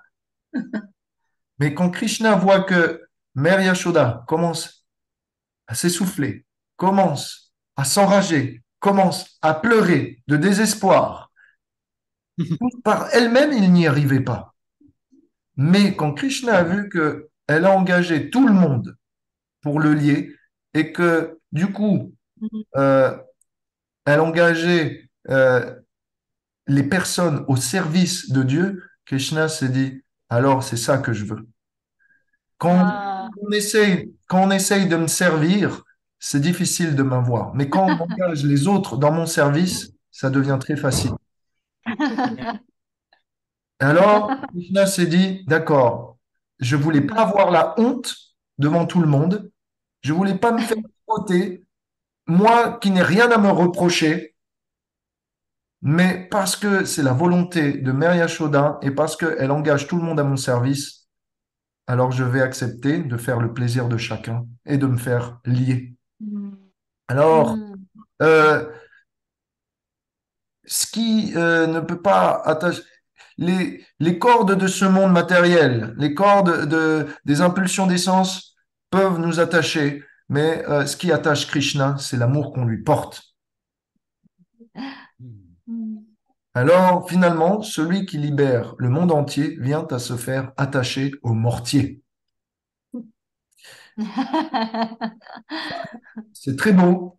Et de cette manière, quels étaient les deux doigts? Maintenant, ça devient plus clair. C'était le fait d'engager avec effort dans ses devoirs pour Krishna. Donc, avoir une détermination de faire et engager les autres, c'était le premier doigt. Et le deuxième doigt, c'est la miséricorde de Krishna, c'est sa volonté de se laisser capturer. Donc, nos efforts et la miséricorde de Krishna. Donc, quand on prie pour faire des efforts, on engage les autres dans nos efforts et on demande à Krishna sa miséricorde. Quand les deux doigts sont réunis, Krishna accepte d'être lié à nous pour l'éternité et de se faire capturer.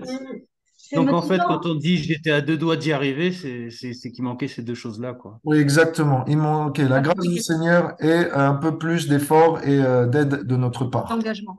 D'engagement. La détermination. Donc maintenant, utilisez cette expression à bon escient.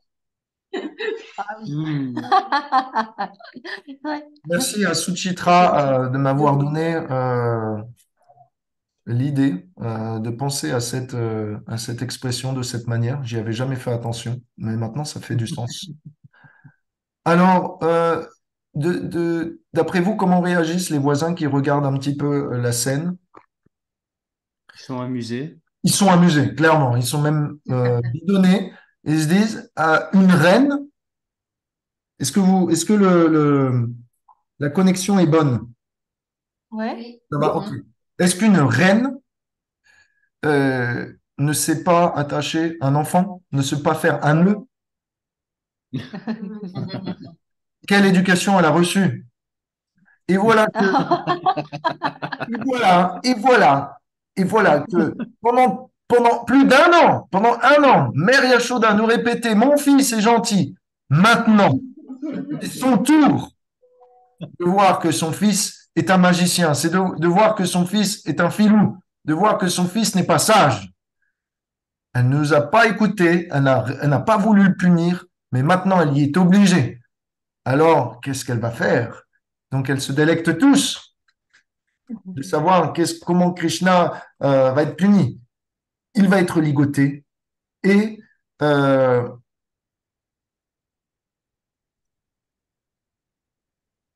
et peut-être maintenant, oh, eh bien, on peut s'arrêter. Suspense. Roulement de tambour. Tac, tac. Tu fais ça en malade comme ça pendant une semaine. Incroyable.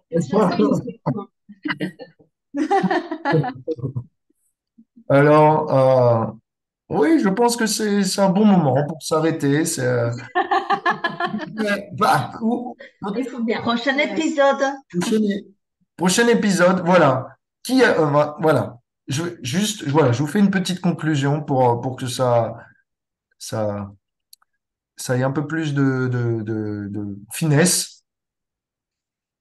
Krishna, en théorie, il est le Tout-Puissant, mais là, il est contrôlé par l'amour.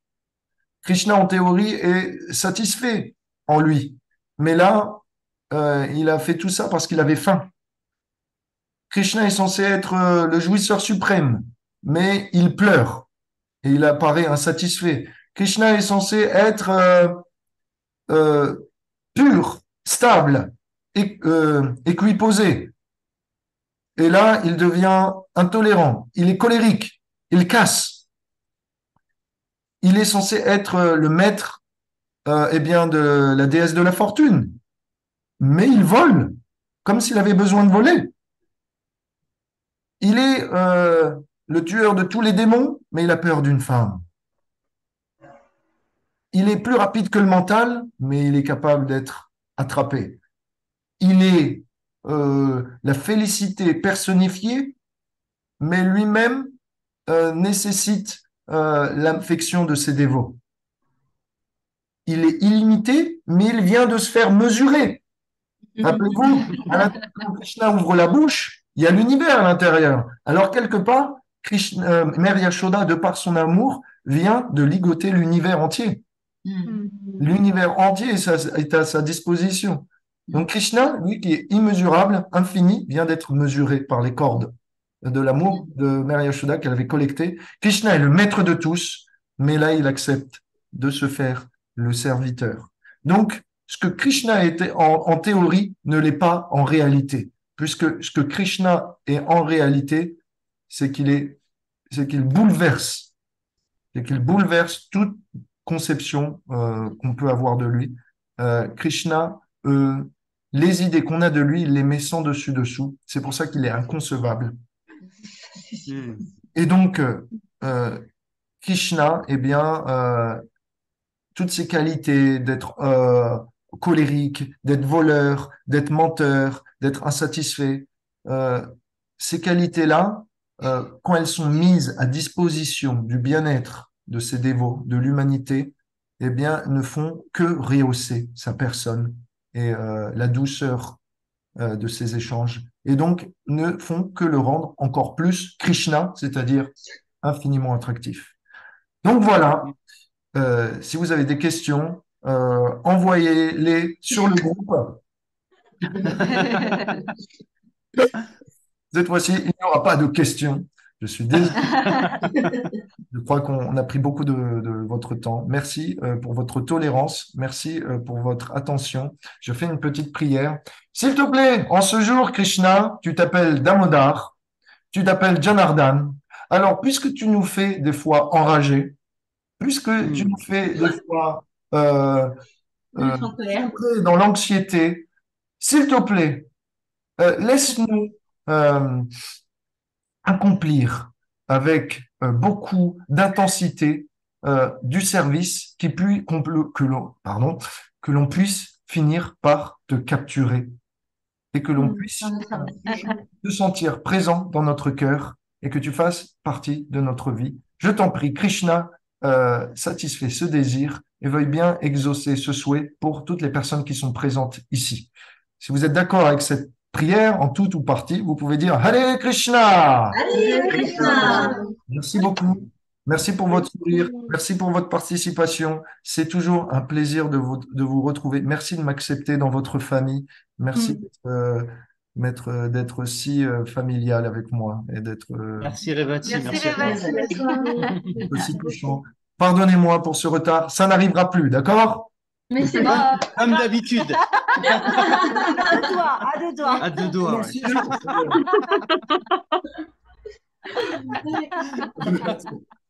Ah, Bye bye. Merci à bye. Bye.